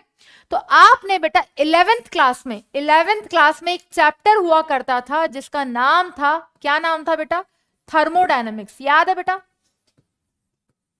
थर्मोडायनेमिक्स। और उस चैप्टर में आपने एक इक्वेशन पढ़ी है, कौन सी, गिब्स फ्री एनर्जी की। क्या इक्वेशन पढ़ी है बेटा, delta G is equals to, क्या इक्वेशन पढ़ी है बेटा, delta G is equals to delta H minus T delta S. याद आ रहा है कुछ, गिब्स फ्री एनर्जी चेंज कैसे निकालते थे। अब यहां पर ये जो डेल्टा जी है, ये रिप्रेजेंट किया गया है वाई एक्सिस पे, और यहां पर ये जो टेम्परेचर है, ये रिप्रेजेंट किया गया है एक्स एक्सिस पे। यानी कि ये जो ग्राफ आप देख रहे हो, ये है बेटा डेल्टा जी और ये है टेम्परेचर। ये ग्राफ बना हुआ है डेल्टा जी और टेम्परेचर के बीच में। अब यहां पे चीजें किसके ऊपर डिपेंड करती हैं सारी, ध्यान से देखो बेटा, इसे क्या है, ये डेल्टा एस। डेल्टा एस यहां पर किसे बता रहा है बेटा, ये कौन सी इक्वेशन को सेटिस्फाई कर रहा है, that y is equals to minus m x plus c. तो यहां पर डेल्टा एच तो क्या हो गया हमारा, डेल्टा एच हो गया हमारा इंटरसेप्ट। यहां पर y एक्सिस पे प्रेजेंट है डेल्टा जी और x एक्सिस पे प्रेजेंट है हमारे पास टेम्परेचर। अब सब कुछ एंट्रोपी पे डिपेंड करता है। कैसे डिपेंड करता है, क्योंकि हमारा जो डेल्टा एस है वो किसे डिनोट कर रहा है, m को, और m क्या होता है बेटा, स्लोप होता है। स्लोप से ही हम डिसाइड करते हैं कि कर्व ऊपर की तरफ जाएगा या कर्व नीचे की तरफ जाएगा, ठीक है। तो ये जो हमारे पास गिब्स फ्री एनर्जी चेंज है, इसके बेस पर ये ग्राफ बनाया गया है। कैसे बनाया गया है उसको रिकॉल करते हैं। आपको याद है बेटा, एंट्रोपी आपने 11th क्लास में पढ़ा है, and entropy is all about randomness. Entropy is all about randomness. और रैंडमनेस कब इंक्रीज होती है, कब डिक्रीज होती है, उसे हम समझ लेते हैं यहां पे। Randomness is all about disorderness. अगर हम सॉलिड से लिक्विड और लिक्विड से गैसियस स्टेट की तरफ जाते हैं, अगर हम सॉलिड से लिक्विड की तरफ जाते हैं और लिक्विड से गैसियस स्टेट की तरफ जाते हैं, तो रैंडमनेस क्या होती है बेटा, इंक्रीज होती है। सॉलिड में inter particle force of attraction strong होता है, लिक्विड में कंपैरेटिवली कम होता है, ठीक है, और गैसियस में तो पार्टिकल्स फ्रीली मूव करते हैं, तो रैंडमनेस बढ़ जाती है। तो सॉलिड से लिक्विड, लिक्विड से गैस पर जाने पर क्या होता है बेटा, एंट्रोपी इंक्रीज होती है। अगर एंट्रोपी इंक्रीज होगी तो डेल्टा एस की वैल्यू कैसी होगी, पॉजिटिव होगी। चेंज इन एंट्रोपी कैसा होगा, पॉजिटिव होगा। और अगर चेंज इन एंट्रोपी पॉजिटिव होगा तो ये कौन सी इक्वेशन को जस्टिफाई कर रहा है, माइनस प्लस ओवरऑल माइनस। यानी कि जब जब सॉलिड से लिक्विड, लिक्विड से गैस की तरफ जा रहे हैं तो एंट्रोपी तो पॉजिटिव है, लेकिन उस केस में हमारा स्लोप कैसा हो गया, ओवरऑल नेगेटिव। और जब स्लोप नेगेटिव होता है तो कर्व किस तरफ जाता है बेटा, नीचे की तरफ जाता है, ठीक है। सेम उसी तरीके से बेटा अगर हम किस तरीके से जाते हैं, अगर हम गैस से लिक्विड की तरफ चलते हैं, कैसे देखेंगे बेटा यहां पे ध्यान से।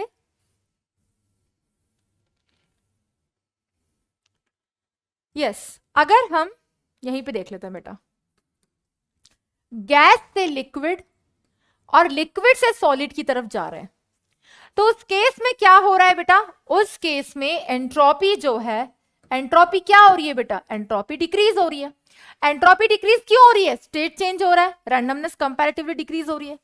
अगर एंट्रोपी डिक्रीज हो रही है बेटा तो डेल्टा एस की वैल्यू कैसी हो जाएगी, नेगेटिव।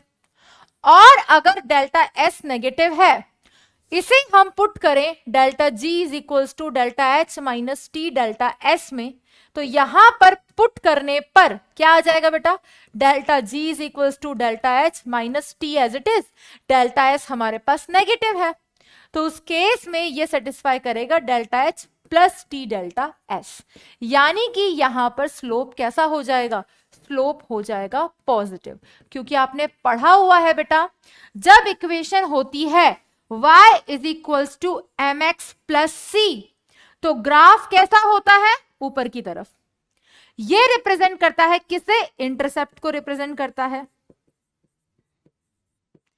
और अगर इक्वेशन होती है y is equals to m x minus m x plus c, y is equals to minus m x plus c, तो उस केस में क्या होता है, ये y एक्सिस, ये एक्स एक्सिस, यहां पे स्लोप कैसा है बेटा, यहां पे स्लोप नेगेटिव है, तो कर्व नीचे की तरफ आता है। ये इंटरसेप्ट हो गया, ये स्लोप हो गया। तो यहां पर सिर्फ और सिर्फ जितने भी लाइंस बनी हुई है, देखने में जो डायग्राम बहुत टफ लग रहा है वो बहुत ही इजी है, क्योंकि हमें बस ये पता होना चाहिए कि एंट्रोपी बढ़ेगी या एंट्रोपी कम होगी। और ये हमें कैसे पता चलेगा कि एंट्रोपी बढ़ेगी या एंट्रोपी कम होगी, सिंपल। अगर सॉलिड से लिक्विड, लिक्विड से गैस की तरफ जा रहे हैं या सॉलिड से गैस जा रहे हैं, तब हमेशा एंट्रोपी इंक्रीज होती है। और अगर एंट्रोपी इंक्रीज हुई है तो डेल्टा एच की वैल्यू, डेल्टा एस की वैल्यू पॉजिटिव। और अगर डेल्टा एस पॉजिटिव है तो उस केस में स्लोप नेगेटिव होगा और कर्व नीचे की तरफ जाएगा उस रिएक्शन का। वहीं पे अगर स्टेट चेंज हो रहा है गैस से लिक्विड या लिक्विड से सॉलिड की तरफ, तो उस केस में क्या है बेटा, उस केस में एंट्रोपी डिक्रीज हो रही है। और अगर एंट्रोपी डिक्रीज हो रही है तो डेल्टा एस की वैल्यू कैसी है, नेगेटिव है। अगर डेल्टा एस की वैल्यू नेगेटिव है और अगर उसे हम इस इक्वेशन में पुट करते हैं तो स्लोप हमारे पास पॉजिटिव आ रहा है। और जब स्लोप नेगेटिव होता है तो ऐसा ग्राफ बनता है, और अगर स्लोप पॉजिटिव होता है तो ऐसा ग्राफ बनता है। Simple, clear. इस तरीके से हमारे पास ये कर्व्स आते हैं। तो अब हमारे पास ये जितने भी कर्व्स बने हुए हैं, किस किस के बीच में बने हुए बेटा, डेल्टा जी। डेल्टा जी किसका है, उस रिएक्शन का। उस रिएक्शन का Gibbs free energy change negative होगा वो रिएक्शन स्पॉन्टेनियस है, वो रिएक्शन फिजिबल है। विद रिस्पेक्ट टू टेम्परेचर वो सारे कर्व्स बने हुए हैं। अब जो टफ सा डायग्राम हमको लग रहा था, अगर हमें ये कंसेप्ट क्लियर हो जाए कि ग्राफ को एक्सप्लेन किया कैसे गया है, तो हमें सारी चीजें क्लियरली सॉर्टेड हो जाएंगी। ठीक है, तो कब कौन सी रिएक्शन और क्या क्या डायग्राम बताता है, सारी चीजें हम डिस्कस करेंगे। ठीक है, पहले बेटा एक एग्जाम्पल बता देती हूँ ताकि आपको समझ आ जाए ये जो पॉइंट मैंने आपको भी समझाया है। ठीक है, एक रिएक्शन ले लेते हैं। कौन सी रिएक्शन हमने ले ली? Aluminium plus O2 form Al2O3। ठीक है, ये रिएक्शन मैंने समझाने के लिए ले लिया आपको। ठीक है, तो मैंने एक एग्जाम्पल लिया है। क्या रिएक्शन लिया बेटा मैंने एग्जाम्पल में? एल्यूमिनियम जो कि सॉलिड स्टेट में होता है प्लस O2 जो कि गैसियस स्टेट में होता है, ये फॉर्मेशन कर रहा है Al2O3 का। प्रेसिपिटेट बना दिया, सॉलिड स्टेट में से कन्वर्ट कर दिया। ठीक है, वहीं पे एक और रिएक्शन मैंने ले ली, C plus O2 form CO। क्या ले ली बेटा? C जो कि सॉलिड स्टेट में होता है प्लस O2 जो कि गैसियस स्टेट में होता है, ये फॉर्मेशन कर रहा है CO का जो कि गैसियस स्टेट में है। अब इसमें क्या हुआ? इसमें सॉलिड से सॉलिड में तो हम कोई चेंज नहीं देखेंगे, तो हमने चेंज किस में देखा? गैसियस स्टेट से सॉलिड में कन्वर्ट हो रहा है। और अगर बेटा गैस से सॉलिड में जा रहा है यानी कि एंट्रोपी डिक्रीज हो रही है, और अगर एंट्रोपी डिक्रीज हो रही है तो माइनस माइनस प्लस हो जाएगा, स्लोप पॉजिटिव आएगा। वहीं पे यहां पे ध्यान से देखेंगे बेटा, कार्बन कौन सी स्टेट में है? कार्बन सॉलिड स्टेट में है, ऑक्सीजन गैसियस स्टेट में है और CO गैसियस स्टेट में है। तो गैस से गैस का तो चेंज नहीं देखेंगे, हम किसका चेंज देखेंगे? जो दिखाई देगा। तो सॉलिड से जब हम गैस में जा रहे हैं, तो सॉलिड से जब हम गैसियस स्टेट में जा रहे हैं, तो एंट्रोपी क्या हो रही है बेटा? उस केस में एंट्रोपी इंक्रीज हो रही है। और अगर एंट्रोपी इंक्रीज हो रही है तो उस केस में अगर हम इसे पुट करें delta G is equals to delta H minus T delta S में, अगर डेल्टा S पॉजिटिव है तो माइनस प्लस क्या आ गया? नेगेटिव आ गया। यानी कि यहां पे स्लोप कैसा होगा? नेगेटिव। और अगर स्लोप नेगेटिव है तो इसका कर्व नीचे की तरफ जाएगा और इसका कर्व ऊपर की तरफ जाना चाहिए। कुछ ऐसा ही रिप्रेजेंट किया हुआ है बेटा। यहां पे आपको दिखाई नहीं दे रहा होगा तो मैं इसको और थोड़ा सा हाईलाइट कर देती हूं। ध्यान से देखो बेटा, रिएक्शन लिखी हुई है यहां पर, that is Al plus O2 form 2/3 Al2O3। बेटा हो सकता है अभी आपको ये डायग्राम नहीं दिख रहा हो। क्यों नहीं दिख रहा हो? लाइट की वजह से नहीं दिख रहा हो, बट कोई बात नहीं। आप एनसीईआरटी उठाना, एनसीईआरटी से ये डायग्राम उठाना और ये पूरा डायग्राम आपको बनाना है। इस डायग्राम को याद नहीं करना है, इस डायग्राम को समझना है। ये डायग्राम कभी बनाने के लिए नहीं आएगा, लेकिन आगे जो हम चीजें पढ़ने वाले हैं वो क्लियर इसी डायग्राम से होंगी। ठीक है, तो फर्स्ट मोस्ट इंपॉर्टेंट पॉइंट मैंने आपको सिर्फ ये बताया कि एलिंगम डायग्राम को पढ़ते कैसे हैं। एलिंगम डायग्राम को पढ़ने के लिए ये इक्वेशन यूज की जाती है। ये अपना वाई एक्सिस है जो कि डेल्टा G को डिनोट कर रहा है, और ये अपना एक्स एक्सिस है जो कि टेम्परेचर को रिप्रेजेंट कर रहा है। यहां पर सब कुछ किस पे डिपेंड करता है? स्लोप पे डिपेंड करता है। और ये स्लोप हम कैसे देखते हैं? ये स्लोप हम देख लेते हैं, सॉलिड से लिक्विड, लिक्विड से गैस जा रहा है तो एंट्रोपी इंक्रीज हो रही है, और एंट्रोपी इंक्रीज हो रही है तो स्लोप नेगेटिव है। एंट्रोपी डिक्रीज हो रही है तो स्लोप पॉजिटिव है। सेकेंड रिएक्शन अपन ने कौन सी उठाई थी बेटा? ये वाली। कौन सी?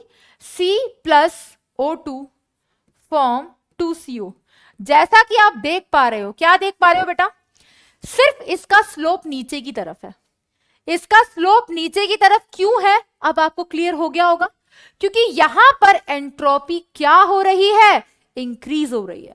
और अगर एंट्रोपी इंक्रीज हो रही है तो डेल्टा S पॉजिटिव, और अगर डेल्टा S पॉजिटिव तो overall slope negative, as it is here. यहां पर एंट्रोपी क्या हो रही थी बेटा? डिक्रीज हो रही थी, तो स्लोप पॉजिटिव। तो ये जितनी भी रिएक्शन लिखी हुई हैं एक सिंगल कंसेप्ट पे बेस्ड है, डेल्टा G बराबर delta H minus T delta S। मैंने सिर्फ 2 रिएक्शन का बताया, अब बाकी सब रिएक्शन का देख लो। जनरली सबके स्लोप ऊपर की तरफ जा रहे हैं। सबकी स्लोप ऊपर की तरफ क्यों जा रहे हैं? क्योंकि सब में कन्वर्जन हो रहा है गैस से सॉलिड स्टेट में। एंट्रोपी एंट्रोपी डिक्रीज हो रही है, इसलिए सबका स्लोप पॉजिटिव है। बाकी स्लोप नेगेटिव एक का ही है, वो रिएक्शन मैंने आपको रिप्रेजेंट कर दी। पहली ऑब्जर्वेशन एलिंगम डायग्राम की इंपॉर्टेंट यही थी। सेकेंड ऑब्जर्वेशन, अब इस डायग्राम में आप क्या देख पा रहे हो कि यहां पर टेम्परेचर की रेंज दे रखी है।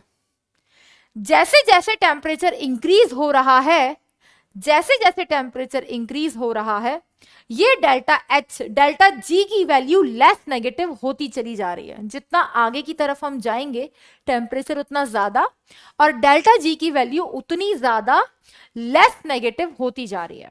और डेल्टा जी जितना ज्यादा नेगेटिव होता है, रिएक्शन उतनी ज्यादा स्पॉन्टेनियस होती है, रिएक्शन उतनी ज्यादा फिजिबल होती है।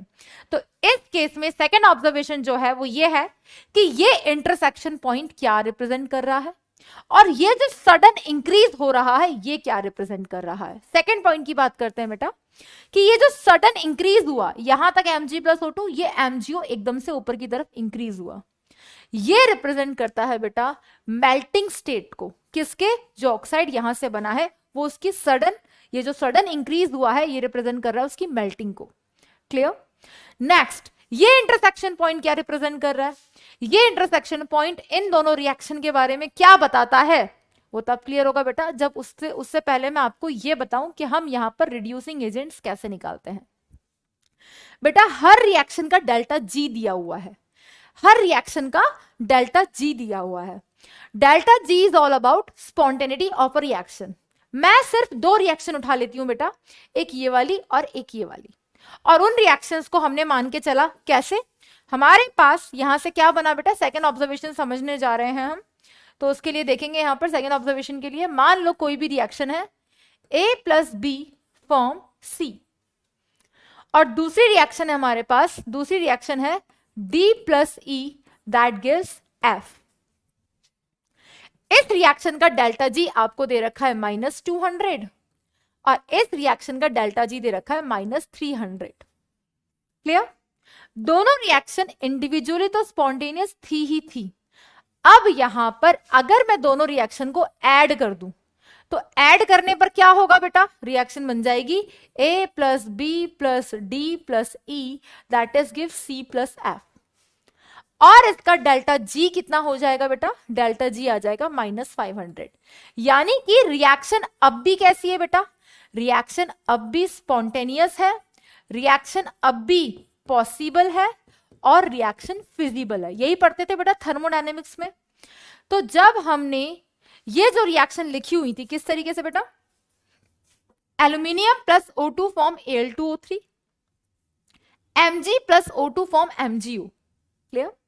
जब इन दोनों रिएक्शंस को हमने ऐड किया, तो दोनों रिएक्शन को ऐड करके जो डेल्टा जी निकाला, वो डेल्टा जी हमारे पास नेगेटिव आया। यानी कि ये जितने भी कर्व्स हमको दे रखे हैं, इसका जो थर्ड और मोस्ट इंपॉर्टेंट ऑब्जर्वेशन है वो यही है कि ऊपर वाले कर्व का जो ऑक्साइड है ना, उसके लिए नीचे वाले कर्व का जो मेटल है वो किसका काम करता है, रिड्यूसिंग एजेंट का काम करता है। कैसे पता चला? दोनों रिएक्शन के डेल्टा जी को कंपेयर करके पता चला। क्या? फिर से सुनना, जो ये दो कर्व दिए हुए हैं, ये जितने भी कर्व्स दिए हुए हैं, जो नीचे वाला कर्व है उसका जो मेटल है वो ऊपर वाले मेटल ऑक्साइड के लिए रिड्यूसिंग एजेंट का काम करता है। इसका कंफर्मेशन कैसा हुआ?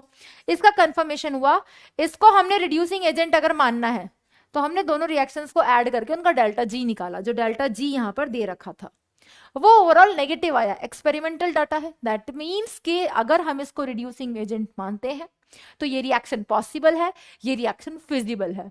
तो इस एलिंगम डायग्राम से हमें पता चला कि कौन से मेटल ऑक्साइड के लिए कौन सा मेटल रिड्यूसिंग एजेंट का काम करेगा। तो जस्ट क्या देखने थे, अगर मैं आपसे पूछूं Al2O3 के लिए रिड्यूसिंग एजेंट कौन, तो आप क्या देखोगे, नीचे वाले कर्व का मेटल कौन है, सिंपल ये देखना है। अगर मैं आपसे पूछूं ये कर्व अगर आप देख पा रहे हो, अगर आप कर्व देख पा रहे हो, बाकी मैं आपको एलेबोरेट करके सिंगल सिंगल कर्व समझाऊंगी बेटा। यहां पे अगर आप इस कर्व को देख पा रहे हो, Fe+O3 फॉर्म FeO, उसके नीचे जो मेटल प्रेजेंट है CO प्रेजेंट है, CO प्रेजेंट है एज अ रिएक्टेंट, और इस कर्व के बाद यहां पर कार्बन प्रेजेंट है। यानी कि ये Fe+O3 जो FeO का ग्राफ है, जब हम इस टेम्परेचर से पहले बात कर रहे थे, किस टेम्परेचर से पहले, यहां इस टेम्परेचर से पहले, तो इसके नीचे जो कर्व था वो CO+O2 फॉर्म CO2 का था, यानी कि तब ये रिड्यूसिंग एजेंट था।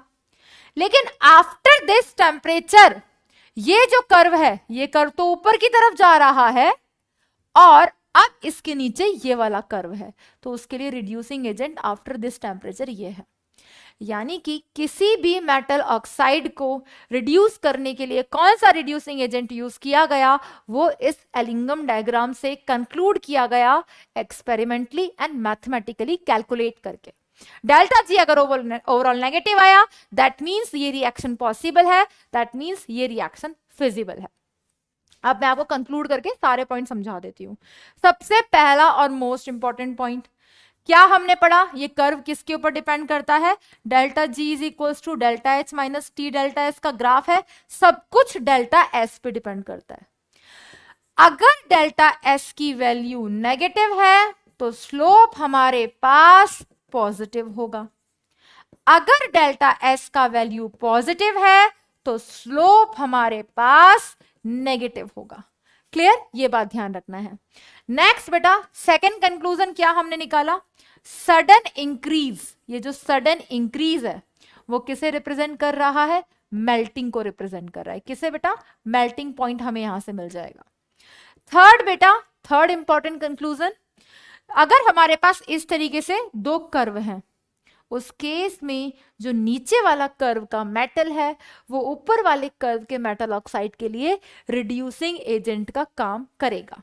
तो अब हम जो मेथड पढ़ने वाले थे, फोर्थ मेथड एक्सट्रैक्शन का, मेटलर्जी का, जहां पर हमें मेटल को रिड्यूस करके लाना है ऑक्साइड से, तो कौन किसके लिए as a reducing agent use होगा, वो कंक्लूड किया गया था एलिंगम डायग्राम से।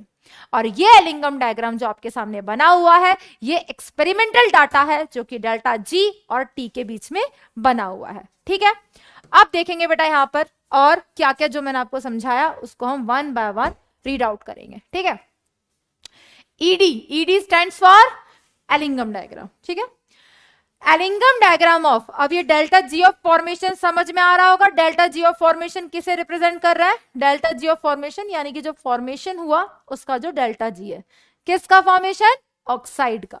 तो ये ग्राफ किसके बीच का है, heat of formation of oxide, sulphide, halides with temperature, with temperature, और आया कहां से, equation delta G is equals to delta H minus T delta S. Clear, अभी मैंने आपको समझाया। मोस्ट ऑफ दीज ग्राफ, इनमें से मैक्सिमम ग्राफ जो आपने देखे, अभी मैंने आपको दिखाया था, मैक्सिमम के स्लोप पॉजिटिव है, हैव पॉजिटिव स्लोप। मैक्सिमम के स्लोप कैसे है बेटा, पॉजिटिव है, किसके साथ, टेम्परेचर के साथ। तो हम मान सकते हैं that is with increasing temperature delta G not की वैल्यू क्या हो रही है, क्या हो रही है हमारे पास, डेल्टा जी लेस नेगेटिव होती जा रही है, क्योंकि एंट्रोपी क्या है, नेगेटिव है। और अगर एंट्रोपी नेगेटिव है तो स्लोप कैसा होगा, पॉजिटिव होगा। अभी मैंने पुट करके बताया था, अगर एंट्रोपी नेगेटिव है तो माइनस माइनस प्लस हो जाएगा, स्लोप ऊपर की तरफ जाएगा। और ये जो पॉइंट लिखा है बिकम्स लेस नेगेटिव, इसका मतलब क्या है, इसका मतलब समझो बेटा, बिकम्स लेस नेगेटिव का मतलब है ओवरऑल वैल्यू, देखो नीचे मोर नेगेटिव था, जैसे जैसे ऊपर की तरफ जा रहे हैं वैल्यू लेस नेगेटिव होती चली जा रही है। ठीक है, नेक्स्ट इंपॉर्टेंट कंक्लूजन, तो सबसे इंपॉर्टेंट कि ग्राफ है किसके बीच में, और पहला ऑब्जर्वेशन जब डेल्टा एस पॉजिटिव था, यानी कि जब स्लोप पॉजिटिव था। स्लोप पॉजिटिव का रीजन कि एंट्रोपी डिक्रीज हो रही थी, एंट्रोपी डिक्रीज हो रही थी, माइनस माइनस प्लस हो जाता है। नेक्स्ट बेटा, जब हमने देखा heat of formation of carbon to CO, जब हमने कार्बन से सीओ का फॉर्मेशन किया था तो क्या किया था भाई, कार्बन सॉलिड स्टेट में, ऑक्सीजन गैसियस स्टेट में, सीओ गैसियस स्टेट में। हमने चेंज देखा सॉलिड से गैस का, और जब हम सॉलिड से गैस की तरफ जा रहे हैं तो एंट्रोपी क्या हुई, एंट्रोपी इंक्रीज हुई, और अगर एंट्रोपी इंक्रीज हुई तो स्लोप नेगेटिव हुआ, दैट्स वाई उसका ग्राफ कैसा था बेटा, नेगेटिव स्लोप था। That is with increase in temperature, जैसे जैसे हम टेम्परेचर बढ़ा रहे हैं डेल्टा जी नॉट की वैल्यू डिक्रीज हो रही है, यानी कि मोर नेगेटिव होती चली जा रही है, क्योंकि एंट्रोपी पॉजिटिव होती चली जा रही है। तो इसका कंक्लूजन मैंने आपको लिखवा ही दिया था। क्या लिखवाया था बेटा, अगर डेल्टा एस हमारे पास कैसा है, पॉजिटिव है, तो स्लोप कैसा होगा, स्लोप हमारे पास नेगेटिव होगा। और अगर डेल्टा एस का वैल्यू नेगेटिव है तो स्लोप हमारे पास कैसा होगा, उस टाइम पे स्लोप हमारे पास पॉजिटिव होगा। क्लियर बेटा। A sudden increase, a third important observation, ये जो सडन इंक्रीज होता है स्लोप का, that show the phase change like melting, यानी कि वहां पे उनका स्टेट चेंज हो रहा है, वो उसके फेज चेंज को रिप्रेजेंट करता है। दोज मेटल ऑक्साइड, यही इंपॉर्टेंट पॉइंट था बेटा मैं जो आपको बता रही हूं, और यहीं से हमको पता चलेगा कि कौन से मेटल ऑक्साइड के लिए हम कौन सा रिड्यूसिंग एजेंट यूज करेंगे। तो क्या लिखा हुआ है बेटा, those metal oxide which lie below in Ellingham diagram, वो मेटल ऑक्साइड जो कि एलिंगम डायग्राम में नीचे की तरफ है, has more negative delta G naught F, यानी कि गिब्स फ्री एनर्जी फॉर्मेशन उनका मोर नेगेटिव होगा, and more is the stability of such oxide, उनकी उतनी ज्यादा स्टेबिलिटी होती है, corresponding to the metal acts as a strong reducing agent. वापस आ जाते हैं बेटा उस ग्राफ पे ताकि आपको ये पॉइंट समझ आ जाए। जितना ज्यादा नीचे की तरफ मेटल ऑक्साइड प्रेजेंट है उसका डेल्टा जी उतना ज्यादा नेगेटिव है, उतना ज्यादा नेगेटिव है। देखो बेटा नीचे से ऊपर जा रहे तो वैल्यू लेस नेगेटिव हो रही है, -1200, -1100, -1000, -900, -800, -700, क्या हो रही है, ऊपर जाते टाइम लेस नेगेटिव हो रही है। यानी कि नीचे की तरफ जो मेटल ऑक्साइड प्रेजेंट है, जितना नीचे मेटल ऑक्साइड प्रेजेंट है उसकी स्टेबिलिटी उतनी ज्यादा है। क्यों, क्योंकि उसका डेल्टा जी उतना ज्यादा नेगेटिव है। उसका डेल्टा जी उतना ज्यादा नेगेटिव है तो उसका जो ये मेटल है ना, वो मेटल किसकी तरह बिहेव करता है बेटा, वो मेटल बिहेव करता है रिड्यूसिंग एजेंट की तरह। Clear. For example below 1623 kelvin, important point, below 1623 Kelvin, magnesium act as reducing agent for Al2O3, and above 1623 Kelvin, aluminium act as reducing agent for MgU। मैंने आपको ग्राफ को पढ़ना यही सिखाया था बेटा। देखो इस एलिंगम डायग्राम में क्या हो रहा है, ये जो टेम्परेचर है ना बेटा, ये जो टेम्परेचर है, ये टेम्परेचर अगर हम देखें, ठीक है, तो ये टेम्परेचर कितना है बेटा, ये टेम्परेचर है 1623 केल्विन। बिफोर दिस टेम्परेचर सिर्फ इन दो कर्व को देखना बेटा। नीचे वाला कर्व था Mg प्लस O2 MgU, और ऊपर वाला कर्व था Al plus O2 form Al2O3। तो इस टेम्परेचर से पहले Al2O3 ऊपर था और मैग्नीशियम नीचे था, नीचे वाली रिएक्शन का मेटल। तो मैंने क्या बताया था, नीचे वाली रिएक्शन का जो मेटल है वो रिड्यूसिंग एजेंट का काम करेगा ऊपर वाले मेटल ऑक्साइड के लिए। लेकिन आफ्टर दिस टेम्परेचर ये कर्व ऊपर चला गया और ये कर्व नीचे है, और नीचे वाला कर्व किसका है, Al2O3 वाला है, और ऊपर वाला कर्व किसका है, MgO वाला है। देख लो बेटा ये लाइन इस तरीके से जा रही है, ये समझ में आ जाएगा बेटा जब एनसीईआरटी उठाओगे ना आप, आपको कर्व देखने में आ जाएगा। तो जो मैं बोल रही हूँ वो सुनना और एनसीईआरटी का डायग्राम निकाल लेना एक बार फिर से, क्योंकि यहाँ पे लाइट ज्यादा आ रही है। अब देखो ध्यान से क्या बोला मैंने, बिलो 1623 केल्विन, इस टेम्परेचर से पहले Al2O3 के लिए रिड्यूसिंग एजेंट मैग्नीशियम है, और इस टेम्परेचर के बाद इसका ग्राफ ऊपर है, तो मैग्नीशियम ऑक्साइड के लिए रिड्यूसिंग एजेंट कौन बनेगा, एल्यूमिनियम। क्योंकि मैंने क्या बताया, ऊपर वाली रिएक्शन का जो ऑक्साइड है, नीचे वाली रिएक्शन का जो मेटल है, वो उस मेटल ऑक्साइड के लिए रिड्यूसिंग एजेंट का काम करेगा। ठीक है, तो ये इंपॉर्टेंट ऑब्जर्वेशन है बेटा, इसलिए हमने ये रिड्यूसिंग एजेंट वाला पॉइंट आपको बताया। बिलो 1623 एल्केन केल्विन टेम्परेचर, मैग्नीशियम ने रिड्यूसिंग एजेंट का काम किया किसके लिए, Al2O3 के लिए। और जस्ट आफ्टर दिस टेम्परेचर, क्योंकि अब कर्व ऊपर किसका चला गया, एमजीओ का चला गया, तो एमजीओ के लिए रिड्यूसिंग एजेंट का काम किया एल्यूमिनियम ने। क्लियर बेटा? एट हाई टेम्परेचर, जब बहुत ज्यादा हाई टेम्परेचर था, कार्बन और कार्बन मोनोऑक्साइड रिड्यूसिंग एजेंट, अच्छे रिड्यूसिंग एजेंट का काम करते हैं, गुड रिड्यूसिंग एजेंट का काम करते हैं जब हम हाई टेम्परेचर पे देखते हैं। ये कैसे पता चला, देख लो, वापस आ जाओ एलिंगम डायग्राम पे। हाई टेम्परेचर यानी कि आगे की तरफ, तो कौन है यहाँ पे, CO2, कौन है यहाँ पे, कार्बन, तो ये अच्छे रिड्यूसिंग एजेंट का काम करते हैं। क्लियर बेटा? तो एलिंगम डायग्राम की ये इंपॉर्टेंट ऑब्जर्वेशन थी। नंबर 1, ग्राफ है किसके बीच में, डेल्टा जी टेम्परेचर, सारा खेल किसके हाथ में, एंट्रोपी के हाथ में।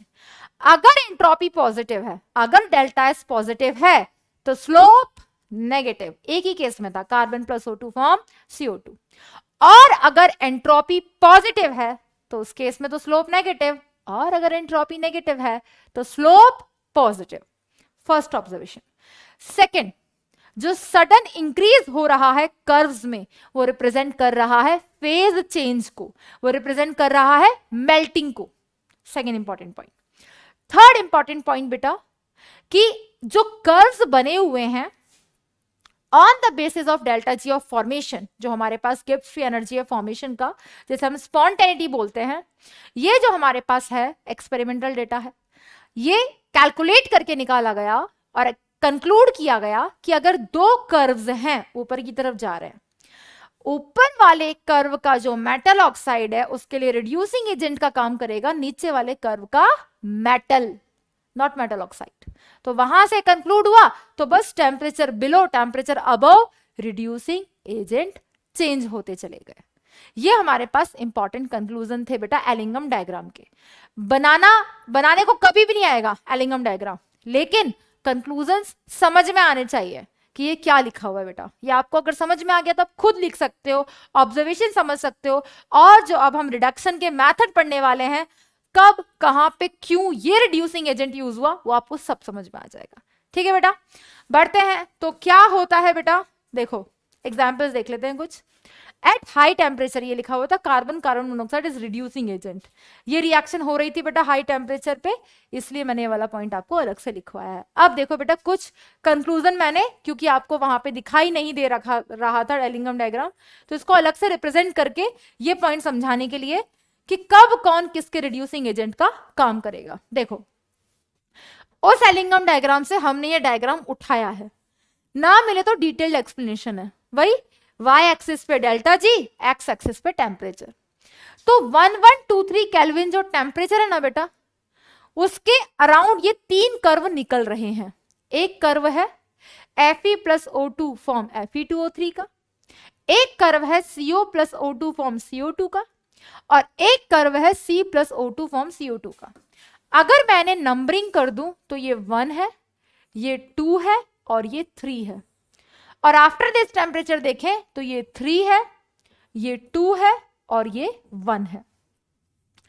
बिफोर दिस टेम्परेचर ये जो Fe2O3 बना हुआ है, अगर मैं पूछूं कि बिलो 1123 केल्विन Fe2O3 के लिए रिड्यूसिंग एजेंट कौन होगा, तो आप क्या देखोगे, नीचे वाले कर्व का reactant carbon monoxide. Clear? After 1123 kelvin ये कर्व तो यही प्रेजेंट है, लेकिन इसके नीचे वाला जो कर्व है अब वो कौन सा है, C plus O2 form CO। तो कौन रिड्यूसिंग एजेंट है, कार्बन। वही कंक्लूड करके लिखा हुआ है बेटा। जब हम एक्सट्रैक्शन ऑफ आयरन पढ़ेंगे, वहां पे जब जोन ऑफ रिडक्शन है वहां पे रिएक्शंस आती हैं, और हमें पता होना चाहिए कि इस टेम्परेचर से पहले कौन रिड्यूसिंग एजेंट है और इस टेम्परेचर के बाद कौन रिड्यूसिंग एजेंट था। तो ये इंपॉर्टेंट कंक्लूजन है बेटा। फॉर Fe2O3 जब हम जाते हैं बिलो 1123 केल्विन, 1123 केल्विन से पहले तो रिड्यूसिंग एजेंट कौन है, कार्बन मोनोऑक्साइड। कर्व से पता चला, अगर एलिंगम डायग्राम पढ़ना आता है तो कंक्लूड कर सकते हैं। And above 1123 kelvin, 1123 kelvin temperature के बाद, 1123 केल्विन टेम्परेचर के बाद कौन रिड्यूसिंग एजेंट का काम कर रहा है, कार्बन काम कर रहा है रिड्यूसिंग एजेंट का। एज इट इज बेटा इस वाले कर्व को देखो, ये दो कर्व को ध्यान से देखना बेटा। यहां पर भी ये टेम्परेचर है 1073 केल्विन टेम्परेचर, कर्व बने हुए थे वही डेल्टा जी और टेम्परेचर के बीच में। हमने कोई भी दो कर्व उठा लिए, कौन कौन से, Fe plus O2 form FeO जो इस तरीके से जा रहा है, और CO plus O2 form CO2 जो कि इस तरीके से जा रहा है। अब इस टेम्परेचर से पहले इस FeO के लिए रिड्यूसिंग एजेंट का काम कौन कर रहा है, CO। तो क्या हम यहां पर लिख सकते हैं below 1073 kelvin CO is reducing agent, किसके लिए, CO is reducing agent for FeO। और आफ्टर 1073 केल्विन क्या लिख सकते हैं, CO2 के लिए रिड्यूसिंग एजेंट कौन है, आयरन। क्लियर हो गया बेटा। तो ये थर्ड और जो मोस्ट इंपॉर्टेंट कंक्लूजन मैंने बताया था, इसको क्लियर रखना कि ऊपर वाले कर्व का जो ऑक्साइड है उसके लिए नीचे वाले कर्व का जो रिएक्टेंट है वो रिड्यूसिंग एजेंट का काम करता है on the basis of experimental datas, जो कि वो चार्ट में बने हुए हैं। डेल्टा जी की वैल्यू निकाली गई है। डेल्टा जी जितना नेगेटिव होता है, रिएक्शन उतनी स्पॉन्टेनियस होती है, पॉसिबल होती है, फिजिबल होती है। क्लियर बेटा। These are the conclusions of Ellingham diagram. अब इसकी एप्लीकेशन हम यूज करते हैं जब हम रिडक्शन के मेथड्स देखते हैं। पहला जो रिडक्शन का मेथड है, ये सारे रिडक्शन के मेथड है बेटा, पहला मेथड है दैट इज स्मेल्टिंग। क्या है बेटा ये, स्मेल्टिंग। स्पेलिंग में तनिक मिस्टेक है, करेक्ट कर देते हैं। क्या है बेटा, स्मेल्टिंग। यस, इसे और क्या बोलते हैं, इसे हम बोलते हैं बेटा कार्बन रिडक्शन मेथड। क्या बोलते हैं बेटा, कार्बन रिडक्शन मेथड। क्यों बोलते हैं कार्बन रिडक्शन मेथड, क्योंकि यहां पर एज अ रिड्यूसिंग एजेंट कौन यूज होता है, कार्बन। और कैसे पता चला कि कार्बन को ही यहां पर रिड्यूसिंग एजेंट यूज किया जाए, वाया एलिंगम डायग्राम। क्लियर है बेटा, देखेंगे ध्यान से। कार्बन यूज होता है in the form of coke, coal, charcoal, और ये यूज हो रहा है एज अ रिड्यूसिंग एजेंट। मुझे पता है कुछ बच्चे होंगे इस क्लास में, क्योंकि परेशान आत्माएं ज्यादा हैं, पढ़ाई से ज्यादा इस चीज में इंटरेस्ट है कि हम बैलेंस कैसे करें। कुछ बच्चे इन चीजों को लेकर परेशान हो रहे हैं कि हम कैसे बैलेंस करें, हम ऑर्गेनिक पढ़ें। कुछ बच्चे बोल रहे हैं, अब मेरा मन तो नहीं था पर मैं बोल देती हूँ, या इनऑर्गेनिक पढ़ें। अरे मेरे प्यारे बच्चों हैं, एक बात बताओ, मुझे पता है आपकी ऑर्गेनिक चल रही है, मुझे मजा आ रहा है क्या रिकॉर्डेड देने में, मुझे भी तो लाइव में ज्यादा मजा आता था, मुझे भी लाइव लेक्चर्स ही पसंद है। PYQ में भी कुछ बच्चे लिख रहे थे ये भी लाइव नहीं लिया। अरे जैसा जैसा हमें बोला जाएगा हम तो वैसा ही करेंगे ना। ऐसा तो नहीं लक्ष्य नीट की क्लास है मैं तो लाइव ही लूंगी, ऐसे नहीं हो सकता ना बेटा। मेरा ऑलरेडी एक्सेलरेट बैच में लाइव क्लासेस चल रहे थे, तो हमें बोला गया क्योंकि ISC बोर्ड में, ICSE बोर्ड में ये चैप्टर आ रहा है मेटलर्जी, और दैट डजंट मीन ना कि आपको कभी आएगा नहीं। इसमें ये तो नहीं लिखा हुआ कि ये चैप्टर आपको पढ़ना मना है, आपको प्रोवाइड किया जा रहा है भाई, आपको जिस दिन छुट्टी मिल पाती है आप उस दिन देख लो। मैं तो कह रही हूँ यूनिट 1 खत्म हो जाए, यूनिट 2 में देख लेना बाद में, आपकी इच्छा है। अब एक बात बताओ, यूनिट 1 में फिजिकल केमिस्ट्री के कुछ चैप्टर्स नहीं थे, लेकिन जब तक प्लानर नहीं आया था तुम्हारा कोर्स तो हो चुका था ना फिजिकल केमिस्ट्री का वो वाला। तो अब क्या तुमने वो पढ़ा नहीं? Rather than wasting your time, अगर बैलेंस कर सकते हो तो बैलेंस कर लो मेटलर्जी को। भाई उन बच्चों के बारे में सोचो ना बेटा जिनका एग्जाम है, उनके लिए तो हमें कराना पड़ेगा। तो बिल्कुल ये नीट के लिए भी है, बोर्ड के लिए भी, मेंस के लिए भी है। आपके ऊपर डिपेंड करता है कि आप उसको कैसे बैलेंस करना चाहते हो। अपना शेड्यूल बनाओ। मैक्स टू मैक्स क्या होगा, मैम मेटलर्जी के आपको 5 लेक्चर्स प्रोवाइड करवाएंगे। अरे मैम को मजा नहीं आ रहा है कि आपको भी लेक्चर अपलोड करवाए, हमारे लिए भी हैक्टिक हो रहा है ऑलरेडी, बट क्या करें, किसके लिए कर रहे हैं, ओवरऑल बच्चों के लिए देख रहे हैं ना बेटा। लॉस तो तुम्हें भी नहीं हो रहा, तुम पे डिपेंड करता है। तुम संडे को शेड्यूल कर लो मेटलर्जी, आपकी इच्छा। एक साथ देखना चाहो एक साथ देख लो, छोटा सा चैप्टर है, प्यारा सा चैप्टर, उसको डिस्कस करा रहे हैं। पहले लाइव इसलिए नहीं रख रहे हैं ताकि आपका सिलेबस ना रुके। यूनिट 1 में कुछ बच्चों को आ रहा है इसलिए इसको लिखा गया है बेटा, एंड मैं खुद से नहीं कर रही हूँ, तो there is no need to write these things ना, कि क्यों कर रहे हैं, क्यों लाइव लो ना, ये करो ना, वो करो ना। अरे पढ़ने से मतलब रखो ना, क्यों इतना टाइम वेस्ट करते हो अपना। जितनी देर तक तुम ये सोचते हो ना कि ये क्या हो रहा है, वो क्या हो रहा है, अरे इतनी देर में लेक्चर लेके छुट्टी खत्म। कितना टाइम वेस्ट करते हो तुम लोग यार बच्चों, मतलब ये सोचने में कि हम क्या करें। मत करो ना अभी, अगर तुम्हारे पास टाइम नहीं है करो ऑर्गेनिक को बैलेंस। मैं खुद बोलती हूँ जब जो कर रहे हो उसको अच्छे से करो, करो ऑर्गेनिक को बहुत अच्छे से, फिर बाद में कभी इन चैप्टर्स के चारों लेक्चर्स एक साथ। It's not about backlog. कभी तो छुट्टी आएगी, दिवाली आ रही है, जब ये 2 साल तैयारी हम कर रहे होते हैं ना, तो उस टाइम पे हर फेस्टिवल सेलिब्रेट करने के लिए नहीं होता है। उस टाइम पे हर फेस्टिवल तुम्हारे लिए मौका होता है अपने बैकलॉग को कवर करने का, अपनी पुरानी चीज़ों को रिवाइज करने का। जितनी भी छुट्टी मिल रही है, आई डोंट नो 2 मिल रही है, 3 मिल रही है, 1 मिल रही है, बट वो छुट्टी तुम्हारे लिए गोल्डन चांस होती है कि तुम रिवाइज करो। अब आज तुम्हारी छुट्टी है, मेरी भी छुट्टी थी, बट मैंने लेक्चर रिकॉर्ड किया, किसके लिए किया? तुम लोगों के लिए किया ना, ताकि आज मेरा लेक्चर हो जाएगा तो कल मैं 2 लेक्चर और किसी बैच में कर पाऊंगी।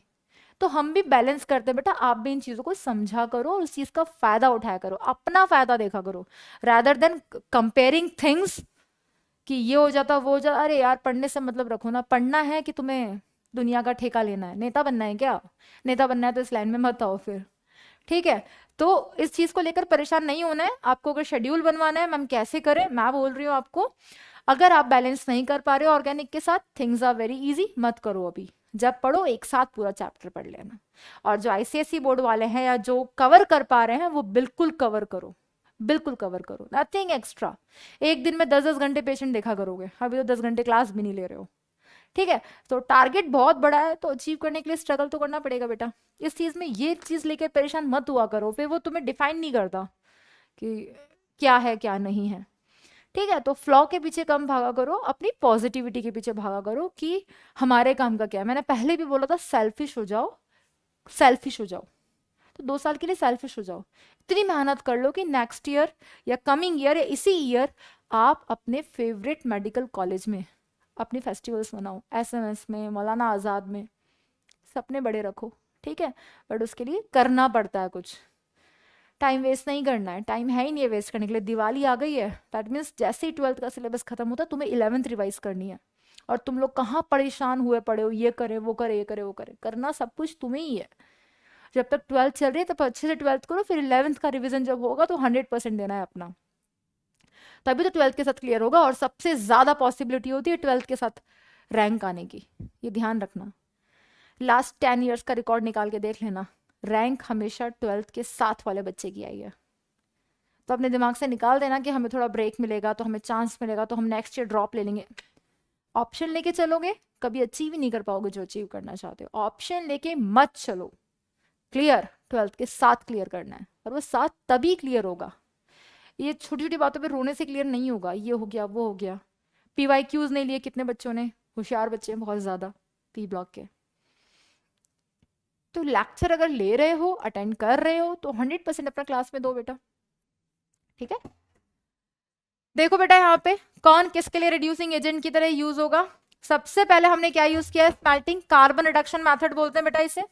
यहाँ पे हमने क्या यूज किया है बेटा, example zinc oxide, lead oxide, Fe2O3, clear? इसमें हमने इन मेटल ऑक्साइड्स को रिड्यूस किया है विद द हेल्प ऑफ, इन मेटल ऑक्साइड्स को रिड्यूस किया है with the help of carbon और कार्बन मोनोऑक्साइड, इसलिए इसे स्मेल्टिंग मेथड कहते हैं, इसे हम कार्बन रिडक्शन मेथड भी कहते हैं।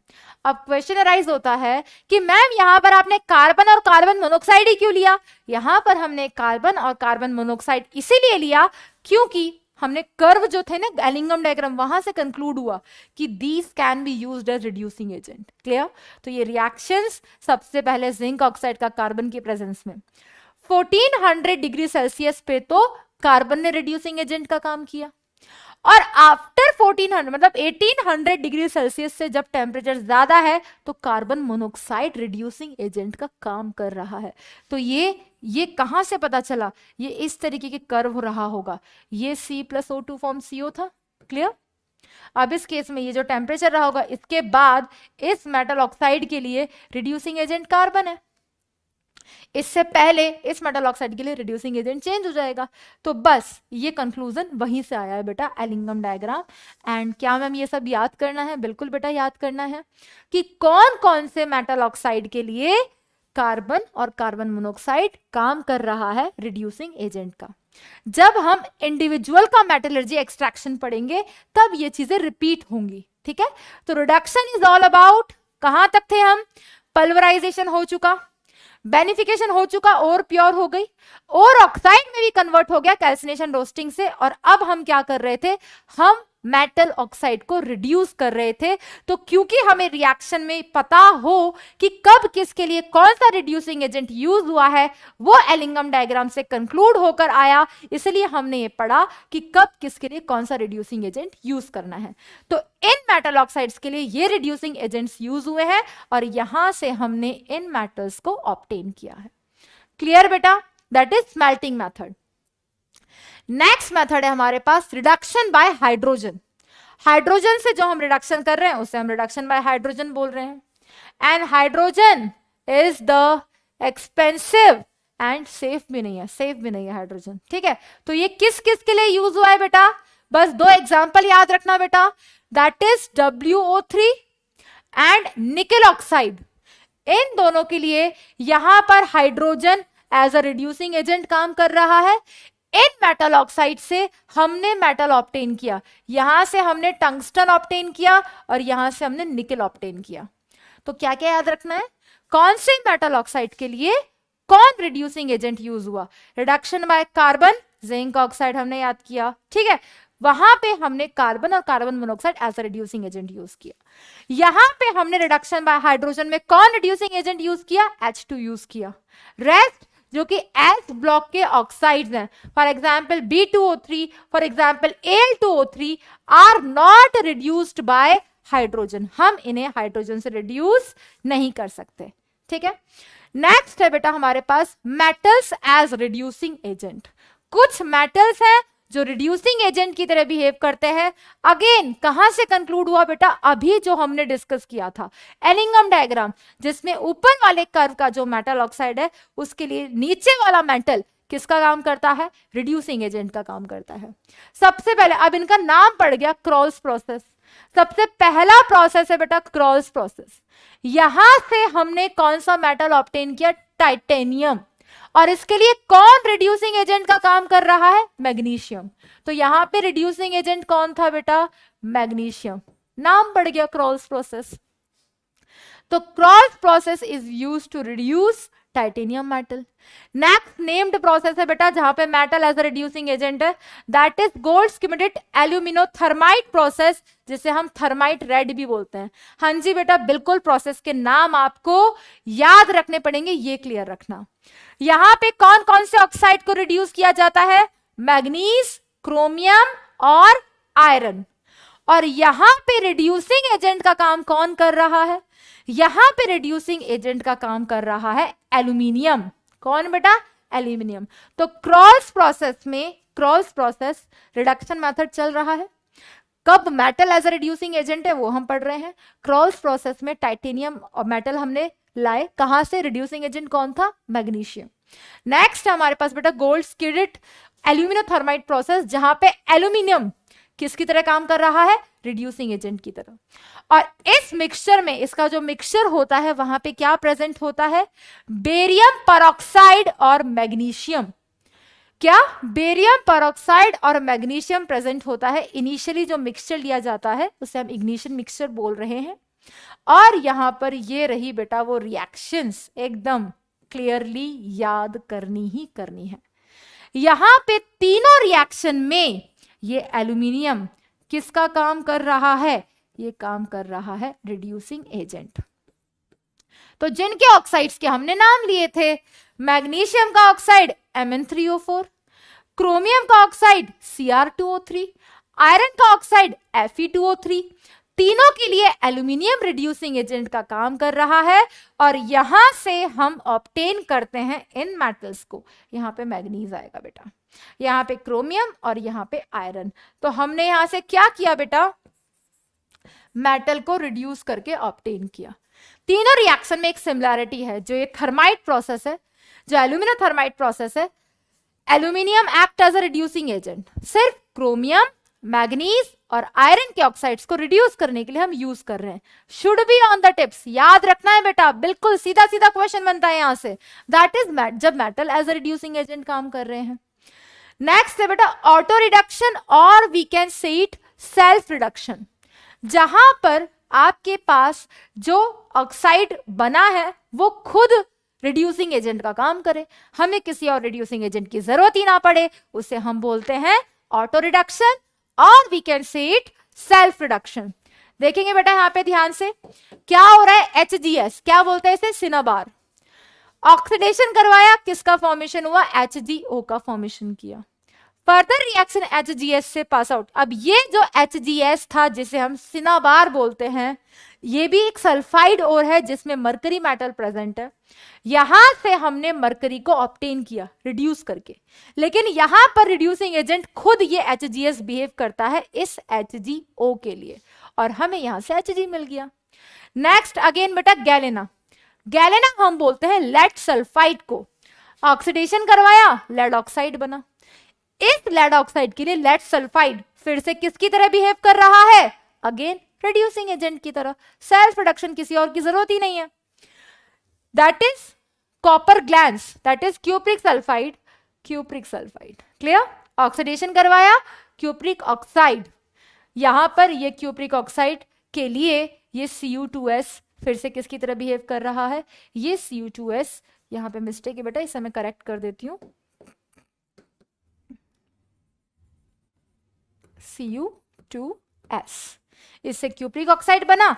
फर्दर Cu2s किसकी तरह काम कर रहा है, रिड्यूसिंग एजेंट। इसे हम सेल्फ रिडक्शन बोलते हैं, ऑटो रिडक्शन बोलते हैं।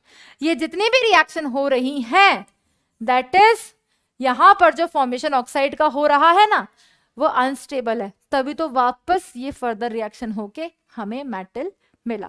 That is auto reduction and that is self reduction. अब बेटा नेक्स्ट क्लास में हम इंडिविजुअली का एक्सट्रैक्शन पढ़ेंगे। तब तक आप अच्छे से जितनी चीजें हमने पढ़ी उन्हें रिवाइज करना। आज हमने सेकेंड स्टेप कंप्लीट किया, केमिकल मेथड लीचिंग। फिर हमने पढ़ा conversion of ore into oxide, calcination, roasting, revise करना। उसके बाद हमने रिडक्शन के लिए पहले एलिंगम डायग्राम समझा, और उसके बाद एलिंगम डायग्राम के कंक्लूजन से कौन किसके लिए रिड्यूसिंग एजेंट की तरह बिहेव करेगा। Reduction by carbon, reduction by hydrogen, self reduction, auto reduction and metals as a reducing agent. कब किसके लिए कौन रिड्यूसिंग एजेंट का काम करता है, ये इंपॉर्टेंट है। तो फ्लो चार्ट में इसे लिख लिख कर आप याद करोगे, एकदम याद हो जाएगा, चीजें समझ में आनी चाहिए, ठीक है। तो नेक्स्ट क्लास में बेटा हम कवर करेंगे रेस्ट टॉपिक्स, जहां पे कुछ मेटल्स की इंडिविजुअल एक्सट्रैक्शन हम डिस्कस करेंगे। अच्छे से रिवाइज करके आना, पढ़कर आना, साथ में हम क्वेश्चन प्रैक्टिस भी करेंगे। ऑल द वेरी बेस्ट बच्चों, थैंक यू।